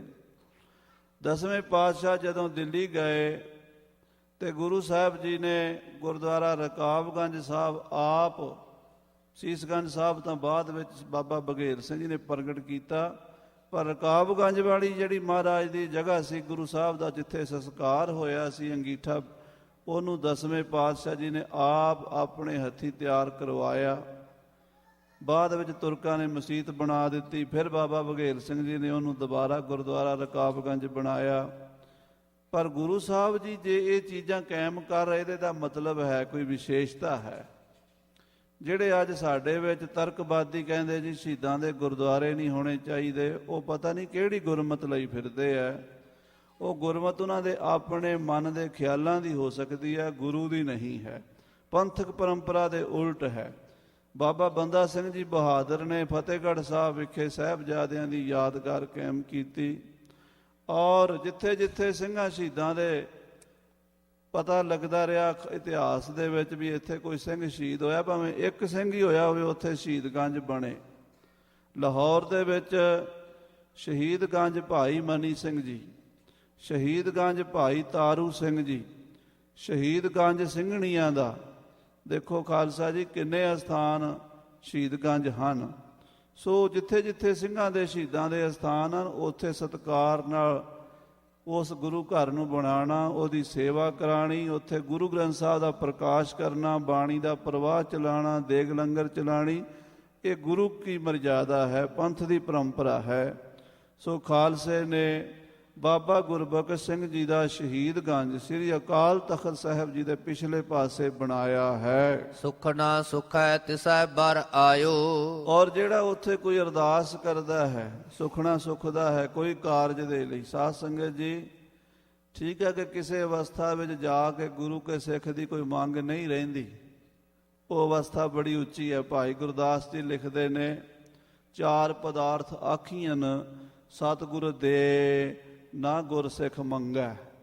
ਗੁਰੂ ਦਿੰਦਾ ਸਿੱਖ ਮੰਗਦਾ ਨਹੀਂ, ਪਰ ਉਹ ਸਿੱਖ ਪੂਰਨ ਸਿੱਖ ਦੀ ਗੱਲ ਕੀਤੀ ਹੈ, ਤੁਰਿਆ ਪਦ ਦੇ ਅਧਿਕਾਰੀ ਦੀ, ਜਿਹੜਾ ਆਪਾ ਭਾਵ ਗਵਾ ਕੇ ਗੁਰੂ ਨਾਲ ਅਭੇਦ ਹੋਣਾ ਲੋੜਦਾ ਹੈ। ਜਗਿਆਸੂ ਗੁਰਸਿੱਖ। ਸਿੱਖ ਕਿੰਨੇ ਪ੍ਰਕਾਰ ਦੇ ਹਨ? ਸਿੱਖੀ 5 ਪ੍ਰਕਾਰ ਦੀ ਹੈ। ਭਾਈ ਸੰਤੋਖ ਸਿੰਘ ਜੀ ਕਵਿਰਾਜ ਨੇ ਗੁਰਪ੍ਰਤਾਪ ਵਿੱਚ ਲਿਖਿਆ, ਗੁਰੂ ਸਾਹਿਬ ਨੇ 5 ਪ੍ਰਕਾਰ ਦੀ ਸਿੱਖੀ ਦੱਸੀ ਹੈ। ਧੰਦੇ ਕੀ ਇੱਕ ਦੇਖਾ ਦੇਖੀ, ਹਿਰਸੀ ਤ੍ਰੈ, ਸਿਦਕੀ ਅਵਰੇਖੀ, ਪੰਚਮ ਇਹ ਭਾਵ ਕੀ ਭਲੇ। ਇੱਕ ਧੰਦੇ ਦੀ ਸਿੱਖੀ ਹੈ, ਮਤਲਬ ਦੀ ਸਿੱਖੀ ਹੈ। ਧੰਦਾ ਨਹੀਂ, ਕੰਮ ਨਹੀਂ ਚੱਲਦਾ, ਸਿੱਖਾਂ ਦਾ ਕਾਰੋਬਾਰ ਠੀਕ ਹੈ, ਨਾਲ ਰਲ ਜਾਓ, ਸਿੱਖ ਬਣ ਜਾਓ, ਆਪਣਾ ਵੀ ਕੰਮ ਚੱਲ ਪਏਗਾ।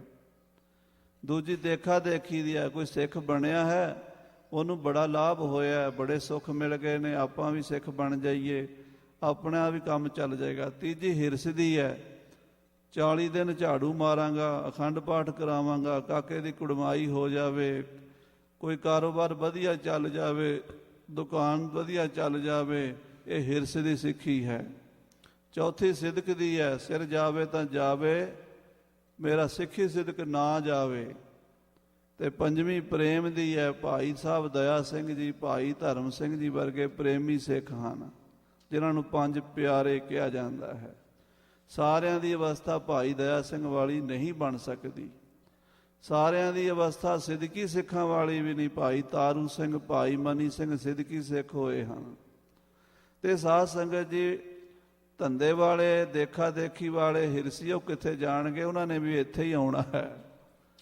ਇੱਥੋਂ ਹੀ ਸਭ ਨੇ ਝੋਲੀਆਂ ਭਰਨੀਆਂ ਹਨ। ਮਾਨ ਮੰਗੋ ਤਾਨ ਮੰਗੋ, ਧਨ ਲక్ష్ਮੀ ਸੁਤ ਦੇਹੋ। ਸੱਚੇ ਪਾਤਸ਼ਾਹ, ਮੈਨੂੰ ਮਾਨ ਤਾਨ ਧਨ ਲక్ష్ਮੀ ਚਾਹੀਦਾ, ਮੈਂ ਤੇਰੇ ਕੋਲੋਂ ਮੰਗਣਾ ਹੈ। ਸੋ ਸ਼ਹੀਦਾਂ ਸਿੰਘਾਂ ਦੇ ਅਸਥਾਨਾਂ ਤੇ ਜੋ ਕੋਈ ਅਰਦਾਸ ਕਰਦਾ ਹੈ, ਜੋ ਵੀ ਮੰਗ ਮੰਗਦਾ ਹੈ, ਪ੍ਰਤੱਖ ਹੋ ਕੇ ਸ਼ਹੀਦ ਸਿੰਘ ਕਾਰਜ ਰਾਸ ਕਰਦੇ ਹਨ। ਐਸੀ ਕਲਾ ਉਸ ਜਗ੍ਹਾ ਹੋਈ। ਉਸ ਜਗ੍ਹਾ ਤੇ ਐਸੀ ਕਲਾ ਹੈ। ਹੁਣ ਵੀ ਸ੍ਰੀ ਅੰਮ੍ਰਿਤਸਰ ਸਾਹਿਬ ਦੇ ਰਹਿਣ ਵਾਲੇ ਜਿਹੜੇ ਗੁਰਮੁਖ ਹਨ ਜਾਂ ਇਲਾਕੇ ਦੇ ਸਿੱਖ ਹਨ, ਸ਼ਹੀਦਾਂ ਸਿੰਘਾਂ ਦੇ ਜਿੰਨੇ ਅਸਥਾਨ, ਉੱਥੇ ਬਹੁਤ ਜ਼ਿਆਦਾ ਸੰਗਤਾਂ ਦੀਆਂ ਅਰਦਾਸਾਂ ਹੁੰਦੀਆਂ। ਸਭ ਤੋਂ ਵੱਡਾ ਅਸਥਾਨ ਸ਼ਹੀਦਾਂ ਦਾ ਬਾਬਾ ਦੀਪ ਸਿੰਘ ਜੀ ਵਾਲਾ। ਸਾਧ ਸੰਗਤ ਜੀ, ਸੰਗਤਾਂ ਨੂੰ ਮੱਥਾ ਟੇਕਣ ਦੀ ਵਾਰੀ ਨਹੀਂ ਆਉਂਦੀ। ਜੇ ਕਿਸੇ ਦੀ ਮੰਗ ਪੂਰੀ ਹੁੰਦੀ ਹੈ ਤਾਂ ਹੀ ਕੋਈ ਆਉਂਦਾ ਹੈ, ਹੋਰ ਬਿਨਾਂ ਮਤਲਬ ਦੇ ਤਾਂ ਕੋਈ ਸੰਸਾਰ ਦੇ ਵਿੱਚ ਵਰਤਦਾ ਨਹੀਂ।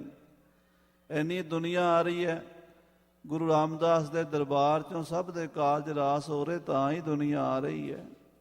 ਸੋ ਸ਼ਹੀਦਾਂ ਸਿੰਘਾਂ ਦੇ ਉਸ ਅਸਥਾਨ ਦੀ ਵੀ ਭਾਈ ਸਾਹਿਬ ਰਤਨ ਸਿੰਘ ਜੀ ਕਹਿੰਦੇ ਐਸੀ ਕਲਾ ਹੈ, ਜੋ ਵੀ ਕੋਈ ਬਾਬਾ ਗੁਰਬਖਸ਼ ਸਿੰਘ ਜੀ ਦੇ ਦਰਬਾਰ 'ਚ ਅਰਦਾਸ ਕਰਦਾ ਹੈ, ਪੂਰੀ ਹੁੰਦੀ ਹੈ। ਭੂਤ ਦਰਸ ਤਹਿ ਰਹਿ ਨ ਕੋਈ। ਕਿਸੇ ਪ੍ਰਕਾਰ ਦਾ ਕੋਈ ਆਦੀ ਵਿਆਧੀ ਉਪਾਧੀ, ਮਾਨਸਿਕ, ਸਰੀਰਕ, ਸਮਾਜਿਕ ਰੋਗ ਨਹੀਂ ਰਹਿੰਦਾ ਉੱਥੇ। ਭੂਤ ਪ੍ਰੇਤ, ਜਿੰਨ ਬੈਤਾਲ ਕੋਈ ਨੇੜੇ ਨਹੀਂ ਆਉਂਦਾ ਜਿਹੜਾ ਸ਼ਹੀਦਾਂ ਦੀ ਸ਼ਰਨ ਵਿੱਚ ਆ ਜਾਂਦਾ ਹੈ। ਸਾਧ ਸੰਗਤ ਜੀ, ਭੂਤ ਤਾਂ ਅਸੀਂ ਅੱਜ ਕੱਲ੍ਹ ਆਪ ਹੀ ਬਣੇ ਹੋਏ ਹਾਂ।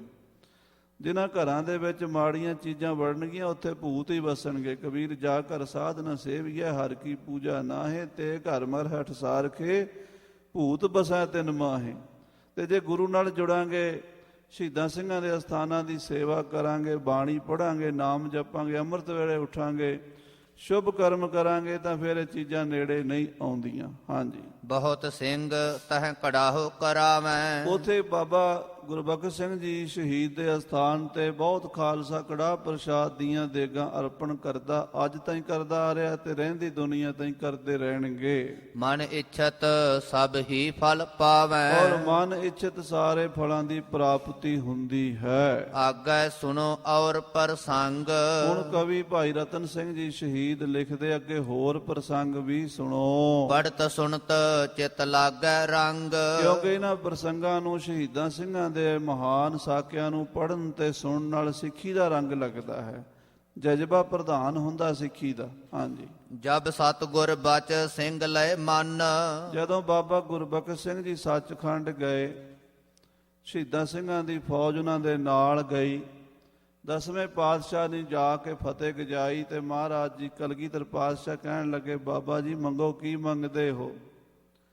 ਤੇ ਬਾਬਾ ਗੁਰਬਖਸ਼ ਸਿੰਘ ਜੀ ਨੇ ਕਲਗੀਧਰ ਪਾਤਸ਼ਾਹ ਨੂੰ ਬੇਨਤੀ ਕੀਤੀ, ਮਹਾਰਾਜ ਇੱਕੋ ਹੀ ਮੰਗ ਹੈ ਕਿ ਅਬਦਾਲੀ ਨੂੰ ਨਰਕਾਂ 'ਚ ਭੇਜ ਦਿਓ। ਜੇ ਅਬਦਾਲੀ ਮਰ ਗਿਆ ਤੇ ਖਾਲਸੇ ਦੇ ਰਾਜ ਦਾ ਸਿੱਧਾ ਰਾਹ ਹੋ ਜਾਏਗਾ, ਪੱਧਰਾ ਹੋ ਜਾਏਗਾ, ਕਿਉਂਕਿ ਮੁਗਲਾਂ ਦੀ ਹੁਣ ਜੜ ਜਿਹੜੀ ਆ ਉਹ ਹਿੱਲ ਚੁੱਕੀ ਆ, ਮੁਗਲ ਦਿੱਲੀ 'ਚ ਹੀ ਰਹਿ ਗਏ ਆ, ਬਾਕੀ ਕਿਤੇ ਨਹੀਂ। ਅਬਦਾਲੀ ਜ਼ਰੂਰ ਆ ਕੇ ਖਾਲਸੇ ਨੂੰ ਤੰਗ ਕਰਦਾ ਹੈ, ਉਹਦਾ ਵੀ ਰਾਹ ਸਾਫ਼ ਕਰ ਦਿਓ। ਤੇ ਮਹਾਰਾਜ ਕਹਿੰਦੇ ਠੀਕ ਹੈ ਬਾਬਾ ਜੀ, ਥੋੜੇ ਦਿਨਾਂ ਨੂੰ ਨਰਕਾਂ ਨੂੰ ਭੇਜ ਦਿਆਂਗੇ, ਅਬਦਾਲੀ ਦਾ ਅੰਤ ਸਮਾਂ ਆ ਗਿਆ ਹੈ।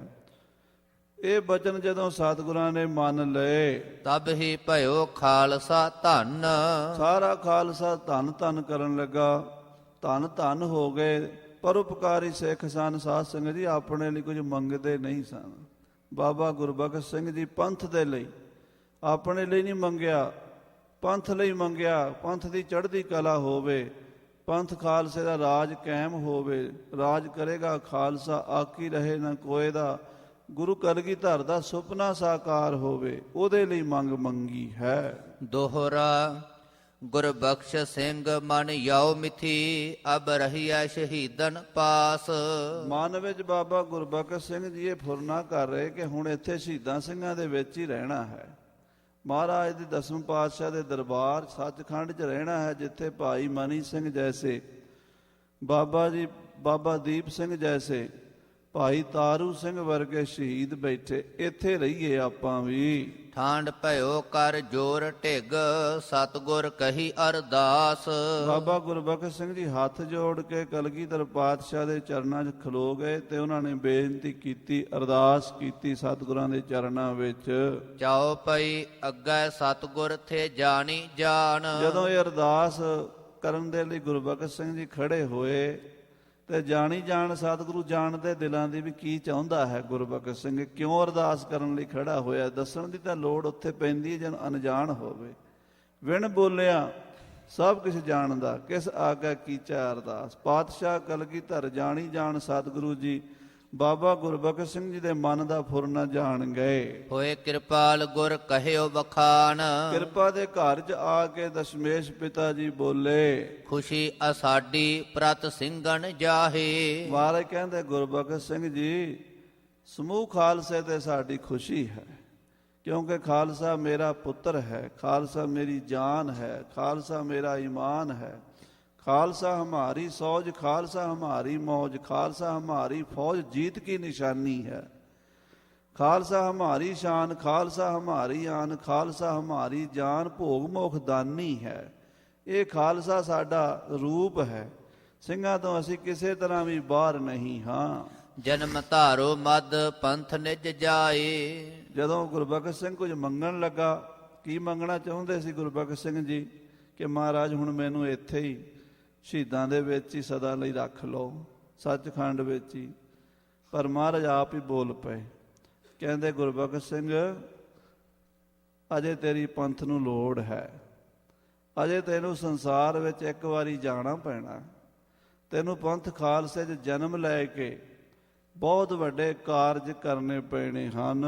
ਪਗ ਧਰ ਅੱਗੇ ਸ਼ਹੀਦੀ ਜਿਨ ਪਾਈ। ਜਿਨ੍ਹਾਂ ਨੇ ਅੱਗੇ ਕਦਮ ਵਧਾ ਕੇ ਸ਼ਹੀਦੀ ਪਾਈ ਹੈ, ਉਹ ਸਾਡੇ ਸਨਮੁਖ ਸ਼ਹੀਦ, ਉਹਨਾਂ ਨੂੰ ਹੀ ਅਸੀਂ ਰਾਜ ਭਾਗ ਦੇਣਾ ਹੈ। ਤਿਤੋ ਹਜ਼ਾਰ ਫੌਜਦਾਰ ਬਣਵਾਈ। ਜਿੰਨੇ ਕਦਮ ਅੱਗੇ ਵੱਧ ਕੇ ਸਿੰਘ ਲੜਦੇ ਰਹੇ, ਅਸੀਂ ਓਨੇ ਹਜ਼ਾਰ ਫੌਜਾਂ ਦਾ ਉਹਨਾਂ ਨੂੰ ਸੂਬੇਦਾਰ ਜਾਂ ਜਥੇਦਾਰ ਜਾਂ ਫੌਜਦਾਰ ਬਣਾਉਣਾ ਹੈ। ਤੂੰ ਸਭਹਨ ਮੈਂ ਹੋ ਸਰਦਾਰ। ਤੂੰ ਸਾਰਿਆਂ ਦਾ ਸਰਦਾਰ ਬਣਨਾ, ਤੂੰ ਸਾਰਿਆਂ ਦਾ ਸ਼੍ਰੋਮਣੀ ਬਣਨਾ ਹੈ। ਭਇਓ ਸ਼ਹੀਦ ਜੋ ਗਿਲਜਨ ਮਾਰ। ਜੋ ਗਿਲਜਿਆਂ ਨੂੰ ਮਾਰ ਕੇ ਤੂੰ ਸ਼ਹੀਦੀ ਪਾ ਕੇ ਸਾਡੇ ਕੋਲ ਆਇਆ ਹੈ, ਅਸੀਂ ਤੈਨੂੰ ਇੱਕ ਬਹੁਤ ਵੱਡੀ ਬਾਦਸ਼ਾਹਤ ਦੇਣੀ ਹੈ। ਤਉ ਸਰਬ ਸ਼ਹੀਦਨ ਫਰਮਾਇਸ਼ ਕਰੀ। ਕੋਲ ਖੜੇ ਜਿਹੜੇ ਸ਼ਹੀਦ ਸਨ ਬਾਬਾ ਗੁਰਬਖਸ਼ ਸਿੰਘ ਜੀ ਦੇ ਨਾਲ, ਉਹ ਬੋਲ ਪਏ। ਉਹਨਾਂ ਨੇ ਆਖਿਆ, ਮਹਾਰਾਜ ਜੀ, ਹਜ਼ੂਰ ਕਹੀ ਇਨ ਸਿਰ ਪਰ ਧਰੀ। ਕਲਗੀਧਰ ਪਿਤਾ ਜੀ ਆਪ ਜੀ ਨੇ ਕਿਹਾ ਤੇ ਬਾਬਾ ਗੁਰਬਖਸ਼ ਸਿੰਘ ਜੀ ਨੇ ਮੰਨ ਲਿਆ। ਆਪ ਜੀ ਦਾ ਹੁਕਮ ਸਿਰ ਮੱਥੇ ਤੇ ਹੈ। ਬਰਸ 12 ਯਹ ਰਹਿ ਹਜੂਰ। ਪਰ ਇਹਨਾਂ ਦੀ ਇੱਛਾ ਹੈ ਕੁਝ ਸਮਾਂ ਇੱਥੇ ਸੱਚਖੰਡ 'ਚ ਰਹਿਣਾ ਚਾਹੁੰਦੇ ਤੁਹਾਡੇ ਚਰਨਾਂ ਵਿੱਚ। ਤੋ 12 ਕੁ ਸਾਲ 12-15 ਸਾਲ ਇਹਨਾਂ ਨੂੰ ਆਪਣੇ ਕੋਲ ਰੱਖ ਲਓ। ਧਾਰੈ ਪੰਥ ਜਾਏ ਜਨਮ ਜ਼ਰੂਰ। ਜਦੋਂ ਤੁਹਾਡਾ ਹੁਕਮ ਹੋਏਗਾ ਪੰਥ ਵਿੱਚ ਜਾ ਕੇ ਦੁਬਾਰਾ ਜਨਮ ਲੈ ਲੈਣਗੇ। ਤੁਹਾਡਾ ਹੁਕਮ ਥੋੜਾ ਮੋੜਨਗੇ, ਪਰ ਥੋੜਾ ਸਮਾਂ ਤਾਂ ਅਜੇ ਇਹਨਾਂ ਦਾ ਜੀ ਕਰਦਾ ਹੈ ਇੱਥੇ ਰਹਿਣ ਨੂੰ।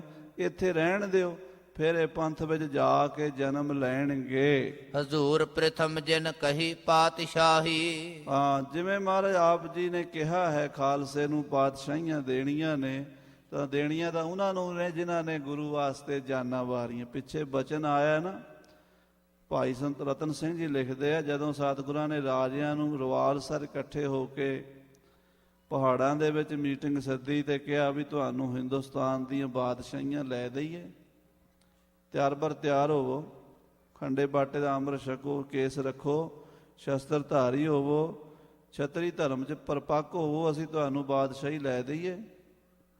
ਰਾਜੇ ਉੱਥੇ ਕਾਂਪ ਖਾ ਗਏ, ਕੱਚੇ ਬਚਨ ਕਰ ਗਏ। ਤੇ ਮਹਾਰਾਜ ਨੇ ਸੋਚਿਆ, ਉਹ ਬਚਨ ਭਾਈ ਰਤਨ ਸਿੰਘ ਜੀ ਲਿਖਦੇ ਆ, ਉਹ ਕਹਿੰਦੇ ਮਹਾਰਾਜ ਨੇ ਸੋਚਿਆ ਕਿਮ ਪੁੱਤ ਬਗਾਨੇ ਮੂੰਹ ਚੁਮਈਏ। ਬਗਾਨੇ ਪੁੱਤਰਾਂ ਦਾ ਮੂੰਹ ਚੁੰਮਣ ਦਾ ਕੋਈ ਫਾਇਦਾ ਨਹੀਂ। ਇਹਨਾਂ ਨੂੰ ਰਾਜ ਲੈ ਵੀ ਦਿਆਂਗੇ ਨਾ, ਇਹਨਾਂ ਨੇ ਆਖਣਾ ਅਸੀਂ ਤਾਂ ਪਹਿਲਾਂ ਹੀ ਰਾਜੇ ਸੀ, ਸਾਨੂੰ ਗੁਰੂ ਨੇ ਕੀ ਦਿੱਤਾ। ਇਹਨਾਂ ਦੇ ਅੰਦਰ ਹੰਕਾਰ ਹੈ।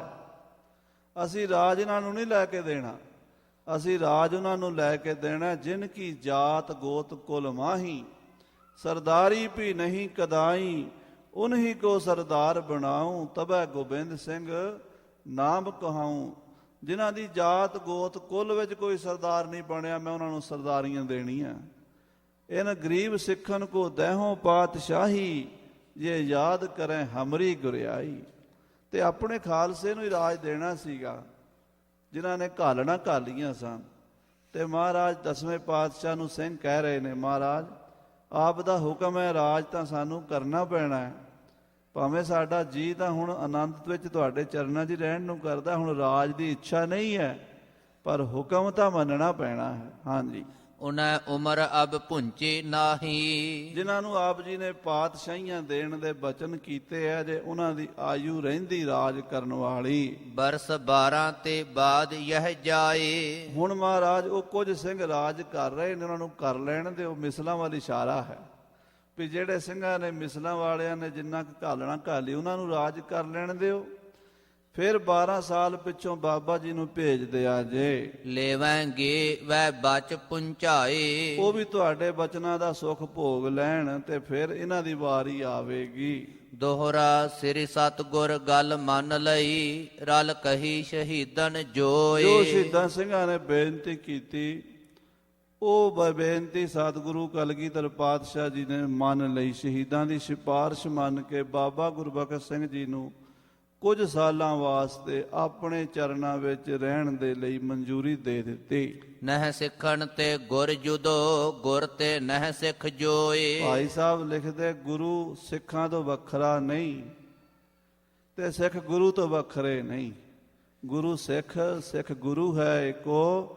ਗੁਰੂ ਉਪਦੇਸ਼ ਚਲਾਏ, ਇੱਕ ਰੂਪ ਹੀ ਹੋ ਜਾਂਦੇ ਆ, ਭੇਦ ਹੋ ਜਾਂਦੇ, ਆਪੇ ਗੁਰ ਚੇਲਾ। ਹਾਂਜੀ, ਚਉਪਈ ਸਤਿਗੁਰ ਬਚਨ ਸੋ ਮੰਨ ਲਏ। ਸੋ ਕਲਗੀਧਰ ਪਾਤਸ਼ਾਹ ਆਪਣੇ ਖਾਲਸੇ ਦਾ ਬਚਨ ਨਹੀਂ ਮੋੜਦੇ, ਸ਼ਹੀਦਾਂ ਸਿੰਘਾਂ ਦਾ ਬਚਨ ਮੰਨ ਕੇ। ਤਉ ਸਿੰਘਨ ਦਿਲ ਫੂਲਤ ਭਏ। ਕਹਿੰਦੇ ਸਿੰਘ ਬੜੇ ਖੁਸ਼ ਹੋਏ ਵੀ ਸਾਡੀ ਬੇਨਤੀ ਮਹਾਰਾਜ ਨੇ ਮੰਨ ਕੇ ਸਾਨੂੰ ਕੁਝ ਸਮਾਂ ਆਪਣੇ ਚਰਨਾਂ 'ਚ ਰਹਿਣ ਦਾ ਮੌਕਾ ਦਿੱਤਾ ਹੈ। ਪੁਨ ਗੁਰ ਬਖਸ਼ ਸਿੰਘ ਬਚਨ ਉਚਾਰਾ। ਫਿਰ ਬਾਬਾ ਗੁਰਬਖਸ਼ ਸਿੰਘ ਜੀ ਨਿਹੰਗ ਸਿੰਘ ਮਹਾਰਾਜ ਨੂੰ ਬੇਨਤੀ ਕਰਦੇ ਹਨ, ਹਮਰੋ ਹੁਕਮ ਕਬ ਮੰਨੈ ਪੰਥ ਸਾਰਾ। ਇਹ ਸੱਚੇ ਪਾਤਸ਼ਾਹ ਆਪ ਜੀ ਕਹਿੰਦੇ ਹੋ ਵੀ ਤੈਨੂੰ ਸਾਰੇ ਪੰਥ ਦਾ ਸਰਦਾਰ ਬਣਾਣਾ, ਪਰ ਮਹਾਰਾਜ ਮੇਰਾ ਹੁਕਮ ਸਾਰਾ ਪੰਥ ਕਿੱਥੇ ਮੰਨਦਾ? ਪੰਥ ਤੇ ਕਿਸੇ ਦੀ ਪਰਵਾਹ ਨਹੀਂ ਕਰਦਾ, ਪੰਥ ਤਾਂ ਬੇਪਰਵਾਹ ਹੈ, ਤੇ ਮੇਰਾ ਹੁਕਮ ਕਿੱਥੇ ਮੰਨਣਗੇ? ਕਿੱਥੇ ਮੇਰਾ ਕਹਿਣਾ ਮੰਨਣਗੇ ਸਿੰਘ?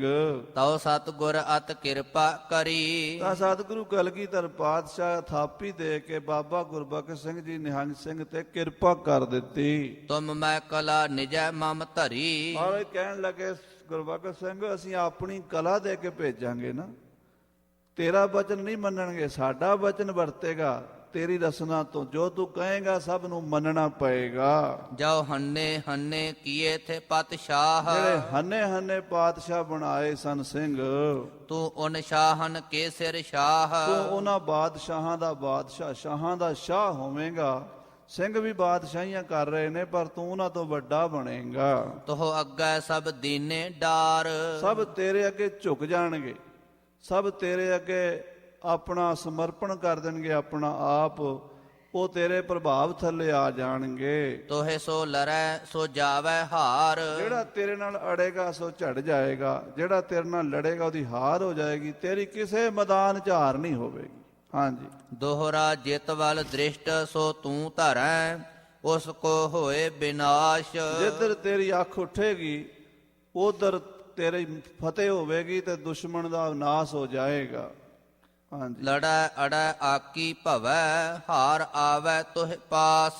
ਜਿਹੜਾ ਲੜੇਗਾ ਅੱਗੋਂ ਆਕੀ ਹੋਏਗਾ, ਹਾਰ ਕੇ ਤੇਰੇ ਚਰਨਾਂ 'ਚ ਗੋਡੇ ਟੇਕ ਦੇਵੇਗਾ, ਸ਼ਸਤਰ ਸੁੱਟ ਦੇਵੇਗਾ, ਤੇਰੇ ਅੱਗੇ ਸਮਰਪਣ ਕਰ ਦੇਵੇਗਾ ਸਾਰਾ ਕੁਝ। ਚਉਪਈ ਤਉ ਸਤਿਗੁਰ ਸਿੰਘ ਬਚਨ ਉਚਾਰਾ। ਤਾਂ ਬਾਬਾ ਗੁਰਬਖਸ਼ ਸਿੰਘ ਜੀ ਕਹਿਣ ਲੱਗੇ, ਧਰਉ ਜਨਮ ਮੈਂ ਕਿਹੇ ਘਰ ਬਾਰਾ। ਇਹ ਸੱਚੇ ਪਾਤਸ਼ਾਹ ਮੈਂ ਕਿਹੜੀ ਕੁਲ ਵਿੱਚ ਜਾ ਕੇ ਜਨਮ ਲਵਾਂ? ਕਿੱਥੇ ਮੈਨੂੰ ਭੇਜੋਗੇ? ਕਿਹੜੇ ਘਰ ਵਿੱਚ ਮੇਰਾ ਜਨਮ ਹੋਵੇਗਾ? ਸਤਿਗੁਰ ਕਹਿਓ ਜੋ ਹੋਏ ਨਰ ਸੂਰਾ।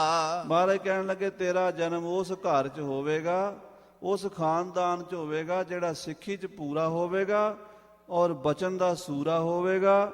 ਕੋਈ ਬਹਾਦਰ ਯੋਧਿਆਂ ਦੇ ਪਰਿਵਾਰ ਵਿੱਚ ਤੇਰਾ ਜਨਮ ਹੋਵੇਗਾ। ਲਰ ਗਿਲ ਜਨ ਸੋ ਹੋਏ ਨਾ ਪੂਰਾ। ਜਿਹਨੇ ਕਦੀ ਅਬਦਾਲੀ ਦੀ ਈਨ ਨਾ ਮੰਨੀ ਹੋਵੇ, ਜਿਹਨੇ ਕਦੀ ਗਿਰਜਿਆਂ ਦੇ ਅੱਗੇ ਹਥਿਆਰ ਨਾ ਸੁੱਟੇ ਹੋਣ, ਜਿਹਨੇ ਕਦੀ ਸਿੱਖੀ ਨੂੰ ਵੱਟਾ ਨਾ ਲਾਇਆ ਹੋਵੇ, ਇਹੋ ਜਿਹੇ ਸੂਰਬੀਰ ਯੋਧਿਆਂ ਦੇ ਘਰ ਤੇਰਾ ਜਨਮ ਹੋਵੇਗਾ। ਜਿਸੈ ਸ਼ਾਹਦੀ ਪੰਥ ਸਭ ਭਰੈ। ਜਿਹਦੀ ਸ਼ਾਦੀ ਸਾਰਾ ਪੰਥ ਭਰੇਗਾ ਵੀ ਇਹ ਪੱਕਾ ਸਿੱਖ ਹੈ, ਗੁਰੂ ਕਾ ਲਾਲ ਬਹਾਦਰ ਯੋਧਾ ਹੈ, ਉਹਦੇ ਘਰ ਤੈਨੂੰ ਭੇਜਾਂਗੇ। ਜੋ ਦੁਸ਼ਟਨ ਸੋ ਜੁਦੋ ਨਾ ਟਰੈ। ਜਿਹੜਾ ਦੁਸ਼ਟਾਂ ਨਾਲ ਯੁੱਧ ਕਰਨ ਨੂੰ ਪਿੱਛੇ ਨਾ ਹਟਦਾ ਹੋਵੇ, ਕਦੀ ਵੀ ਜਿਹਦੇ ਮਨ ਵਿੱਚ ਵੈਰੀ ਨੂੰ ਵੇਖ ਕੇ ਕੋਈ ਸੰਕੋਚ ਨਾ ਆਈ ਹੋਵੇ ਵੀ ਅਸੀਂ ਘੱਟ ਹਾਂ, ਦੁਸ਼ਮਣ ਜ਼ਿਆਦਾ ਹੈ, ਇਦਾਂ ਦਾ ਖਿਆਲ ਨਾ ਆਇਆ ਹੋਵੇ, ਐਸੇ ਮਰਦ ਦਲੇਰ ਦੇ ਘਰ ਤੇਰਾ ਜਨਮ ਹੋਵੇਗਾ। ਜੇ ਪੰਥੈ ਹਿਤ ਸਰੀਰ ਚਹਿਲਾਇਆ। ਜਿਹਨੇ ਖਾਲਸੇ ਪੰਥ ਦੀ ਆਨ ਸ਼ਾਨ ਦੇ ਵਾਸਤੇ ਆਪਣਾ ਸਰੀਰ ਡਾਇਆ ਹੋਵੇਗਾ, ਲਾਇਆ ਹੋਵੇਗਾ।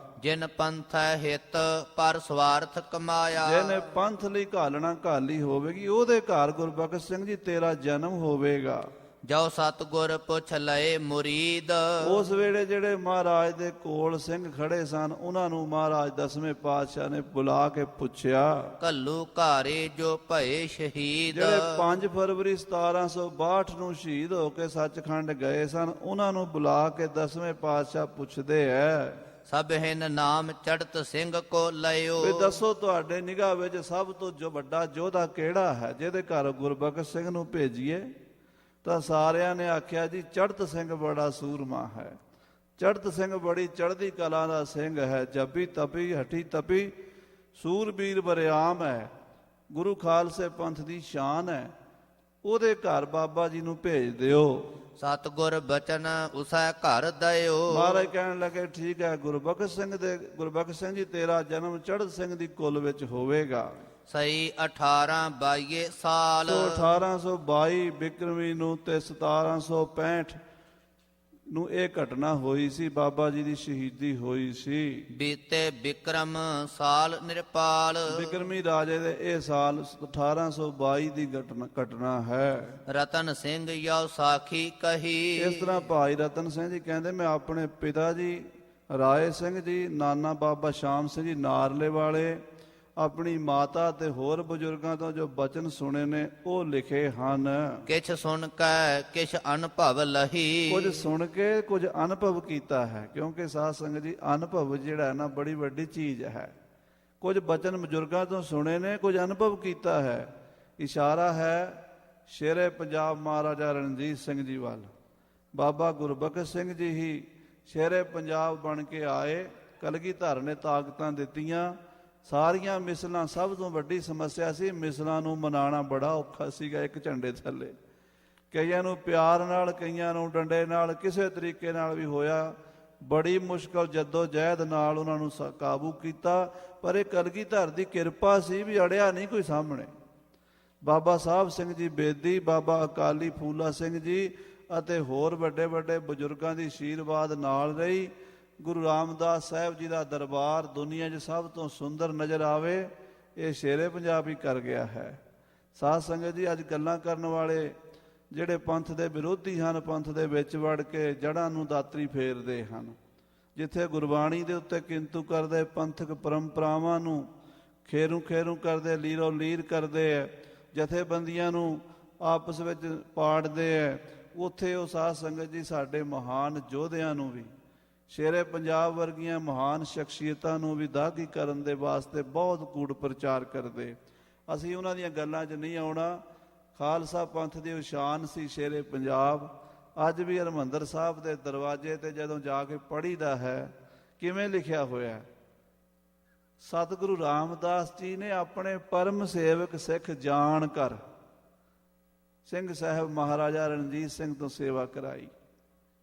ਆਪਣਾ ਹੰਕਾਰ ਨਹੀਂ ਵੀ ਮੈਂ ਸੇਵਾ ਕਰਾਈ, ਕਿ ਸਤਿਗੁਰੂ ਜੀ ਨੇ ਸੇਵਾ ਲਈ ਹੈ ਨਿਮਰਤਾ ਦੇ।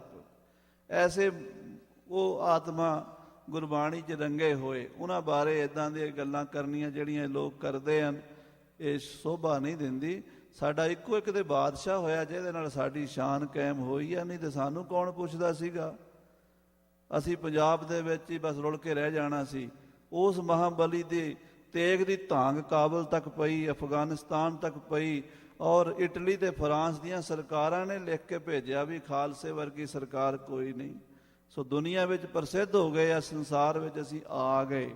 ਇਹ ਉਹ ਸ਼ੇਰੇ ਪੰਜਾਬ ਨੂੰ 10ਵੇਂ ਪਾਤਸ਼ਾਹ ਦਾ ਥਾਪੜਾ ਸੀਗਾ, ਮਹਾਰਾਜ ਦੀਆਂ ਬਖਸ਼ਿਸ਼ਾਂ ਸਨ।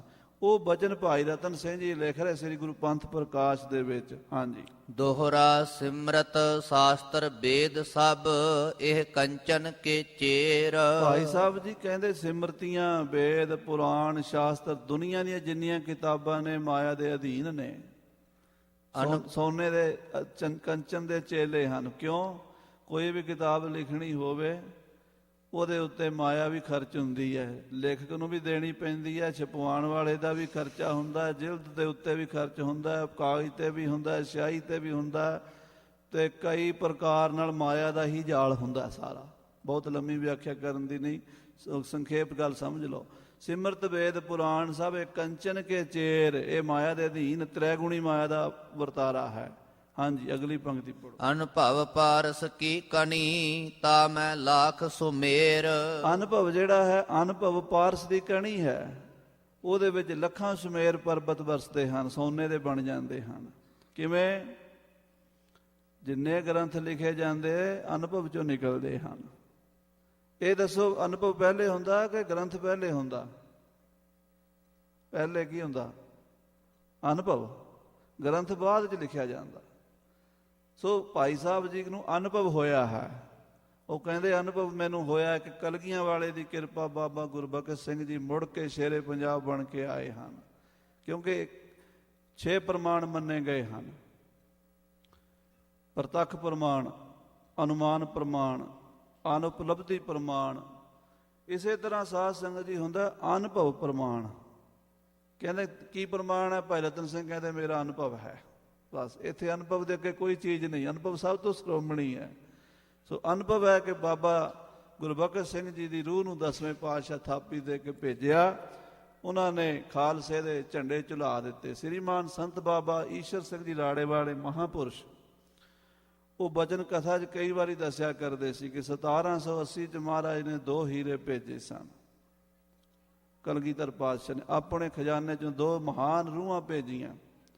ਇੱਕ ਤਾਂ ਭੇਜਿਆ ਕਲਮ ਦੇ ਕੇ, ਇੱਕ ਨੂੰ ਭੇਜਿਆ ਕਿਰਪਾਨ ਦੇ ਕੇ। ਕਿਰਪਾਨ ਦੇ ਕੇ ਭੇਜਿਆ ਸ਼ੇਰੇ ਪੰਜਾਬ ਮਹਾਰਾਜੇ ਰਣਜੀਤ ਸਿੰਘ ਨੂੰ, ਤੇ ਕਲਮ ਦੇ ਕੇ ਭੇਜਿਆ ਕਵੀ ਰਾਜ ਭਾਈ ਸਾਹਿਬ ਸੰਤੋਖ ਸਿੰਘ ਸਾਹਿਬ ਜੀ ਨੂੰ। ਇਹਨਾਂ ਦੋਵਾਂ ਨੇ ਸਿੱਖੀ ਦੇ ਮਹਿਲ ਦੀਆਂ ਬੁਲੰਦੀਆਂ ਉੱਚੀਆਂ ਕੀਤੀਆਂ। ਉਹਨਾਂ ਨੇ ਕਲਮ ਨਾਲ ਕੀਤੀਆਂ। ਭਾਈ ਸਾਹਿਬ ਨੇ ਅੱਜ ਜਿੰਨਾ ਮਰਜ਼ੀ ਆਲੋਚਨਾ ਕਰੀ ਜਾਂਦੇ ਆ, ਨਾਲੇ ਤੇ ਸਾਧ ਸੰਗਤ ਜੀ ਕਿਸੇ ਕੋਲੋਂ ਉਧਾਰ ਲੈਣਾ ਤੇ ਨਾਲੇ ਉਹਦੀ ਨਿੰਦਾ ਕਰਨੀ। ਜਿੰਨੀਆਂ ਦੁਨੀਆ ਦੇ ਅੱਜ 10ਵੇਂ ਪਾਤਸ਼ਾਹ ਤੱਕ ਗੁਰੂਆਂ ਦੀ ਕਥਾ ਸਾਰੀ ਗੁਰਪ੍ਰਤਾਪ ਸੂਰਤ ਚੋਂ ਨਕਲ ਕਰਦੇ, ਉੱਥੋਂ ਪੜ੍ਹਦੇ ਆ, ਫਿਰ ਕੁੱਛੜ ਬਹਿ ਕੇ ਦਾੜੀ ਪੁੱਟਦੇ ਆ। ਇਹ ਜੀ ਦੁੱਧ ਵਿੱਚ ਮੱਖੀ ਮਿਲੀ ਹੋਈ ਹੈ, ਮੱਖੀ ਇਹਨਾਂ ਦੀ ਅੱਖ 'ਚ ਪਈ, ਦੁੱਧ 'ਚ ਕੋਈ ਨਹੀਂ ਹੈ। ਦੁੱਧ ਠੀਕ ਹੈ, ਅੱਖਾਂ ਖਰਾਬ ਹੋ ਗਈਆਂ ਸਾਡੀਆਂ। ਖਾਲਸਾ ਜੀ ਭਾਈ ਸਾਹਿਬ ਸੰਤੋਖ ਸਿੰਘ ਜੀ ਕਵੀ ਰਾਜ ਦਾ ਦੇਣ ਨਹੀਂ ਦੇ ਸਕਦੇ। ਇੱਕ ਛੋਟੀ ਜਿਹੀ ਕਿਤਾਬ ਲਿਖਦੇ ਤੇ ਰਿਐਲਿਟੀ ਪੋਤਰੇ ਪੜਪੋਤਰਿਆਂ ਤਾਂ ਲਿਖਾ ਲੈਂਦੇ ਵੀ ਸਾਨੂੰ ਮਿਲਣੀ ਚਾਹੀਦੀ ਪੋਤਿਆਂ ਨੂੰ। ਕਿਤਾਬ 'ਚ ਹੁੰਦਾ ਵੀ ਕੱਖ ਨਹੀਂ। ਪਰ ਭਾਈ ਸਾਹਿਬ ਜੀ ਨੇ ਐਡਾ ਵੱਡਾ ਮਹਾਨ ਗ੍ਰੰਥ ਲਿਖ ਕੇ ਤੇ ਕਲਗੀਧਰ ਪਾਤਸ਼ਾਹ ਦੇ ਪੰਥ ਨੂੰ ਸਮਰਪਿਤ ਕਰਕੇ ਆਖਿਆ ਸੀ ਕਿ ਮੈਨੂੰ ਸਿਰਫ ਸਿੱਖੀ ਚਾਹੀਦੀ ਹੈ, ਹੋਰ ਕੁਝ ਨਹੀਂ ਚਾਹੀਦਾ। ਸੋ ਐਸੇ ਮਹਾਂਪੁਰਸ਼ਾਂ ਦੀ ਭਾਈ ਸਾਹਿਬ ਰਤਨ ਸਿੰਘ ਜੀ ਲਿਖ ਰਹੇ ਆ ਵੀ ਇਹ ਦਰਗਾਹ ਤੋਂ ਆਉਂਦੀਆਂ ਰੂਹਾਂ। ਇੱਕ ਸ਼ੇਰੇ ਪੰਜਾਬ ਤੇ ਇੱਕ ਭਾਈ ਸੰਤੋਖ ਸਿੰਘ। ਉਹਨੇ ਤੇਗ ਦੇ ਨਾਲ ਸ਼ੇਰੇ ਪੰਜਾਬ ਨੇ ਖਾਲਸੇ ਦਾ ਬੋਲਬਾਲਾ ਕੀਤਾ, ਸੰਤੋਖ ਸਿੰਘ ਨੇ ਕਲਮ ਨਾਲ ਕੀਤਾ। ਤੇ ਭਾਈ ਰਤਨ ਸਿੰਘ ਦੀ ਵੀ ਕੋਈ ਘੱਟ ਘਾਲਣਾ ਨਹੀਂ ਹੈ। ਕਰਮ ਸਿੰਘ ਹਿਸਟੋਰੀਅਨ ਨੇ ਲਿਖਿਆ, ਮੇਰਾ ਜੀ ਕਰਦਾ ਮੈਂ ਹੱਥ ਚੁੰਮ ਲਵਾਂ ਉਸ ਸਰਦਾਰ ਦੇ ਜਿਹਨੇ ਪੰਥ ਪ੍ਰਕਾਸ਼ ਲਿਖਿਆ। ਜੇ ਕਿਤੇ ਇਹ ਗ੍ਰੰਥ ਨਾ ਲਿਖਿਆ ਹੁੰਦਾ ਖਾਲਸਾ ਜੀ, ਅੱਜ ਸਾਡੇ ਕੋਲ 18ਵੀਂ ਸਦੀ ਦਾ ਇਤਿਹਾਸ ਹੋਰ ਕੋਈ ਨਹੀਂ ਸੀ, ਕਿਤੋਂ ਵੀ ਨਹੀਂ ਸੀ। ਸੋ ਇਹਨਾਂ ਮਹਾਨ ਸ਼ਹੀਦਾਂ ਦੀਆਂ ਘਾਲਣਾ ਜਿਨ੍ਹਾਂ ਨੇ ਸਾਨੂੰ ਇੱਥੇ ਪਹੁੰਚਾਇਆ ਹੈ, ਅਸੀਂ ਯਾਦ ਰੱਖਿਆ ਕਰੀਏ, ਆਪਣੇ ਬੱਚਿਆਂ ਨੂੰ ਇਤਿਹਾਸ ਨਾਲ ਜੋੜੀਏ। ਕੱਲ੍ਹ ਦੇ ਦੀਵਾਨ 'ਚ ਦਾਸ ਨੇ ਜਿੰਨੀ ਕਿ ਸੇਵਾ ਹੋ ਸਕੀ ਇਹਦੀ ਸਮਾਪਤੀ ਕਰ ਦੇਣੀ ਹੈ। ਅੱਗੇ ਗਿਆਨੀ ਜੀ ਆ ਚੁੱਕੇ ਆ, ਉਹ ਸੰਗਤਾਂ ਨਾਲ ਵਿਚਾਰਾਂ ਦੀ ਸਾਂਝ ਪਾਇਆ ਕਰਨਗੇ। ਦਾਸ ਆਪਣੇ ਇਹਨਾਂ ਦਿਨਾਂ ਦੇ ਵਿੱਚ ਜਿੰਨੀ ਸੇਵਾ ਕਰ ਸਕਿਆ, ਸੇਵਾ ਕਰਦਿਆਂ ਹੋਈਆਂ ਭੁੱਲਾਂ ਚੁੱਕਾਂ ਦੀ ਖਿਮਾ ਸੰਗਤਾਂ ਤੋਂ ਮੰਗਦਾ ਹੈ। ਇਤਨੇ ਬਚਨ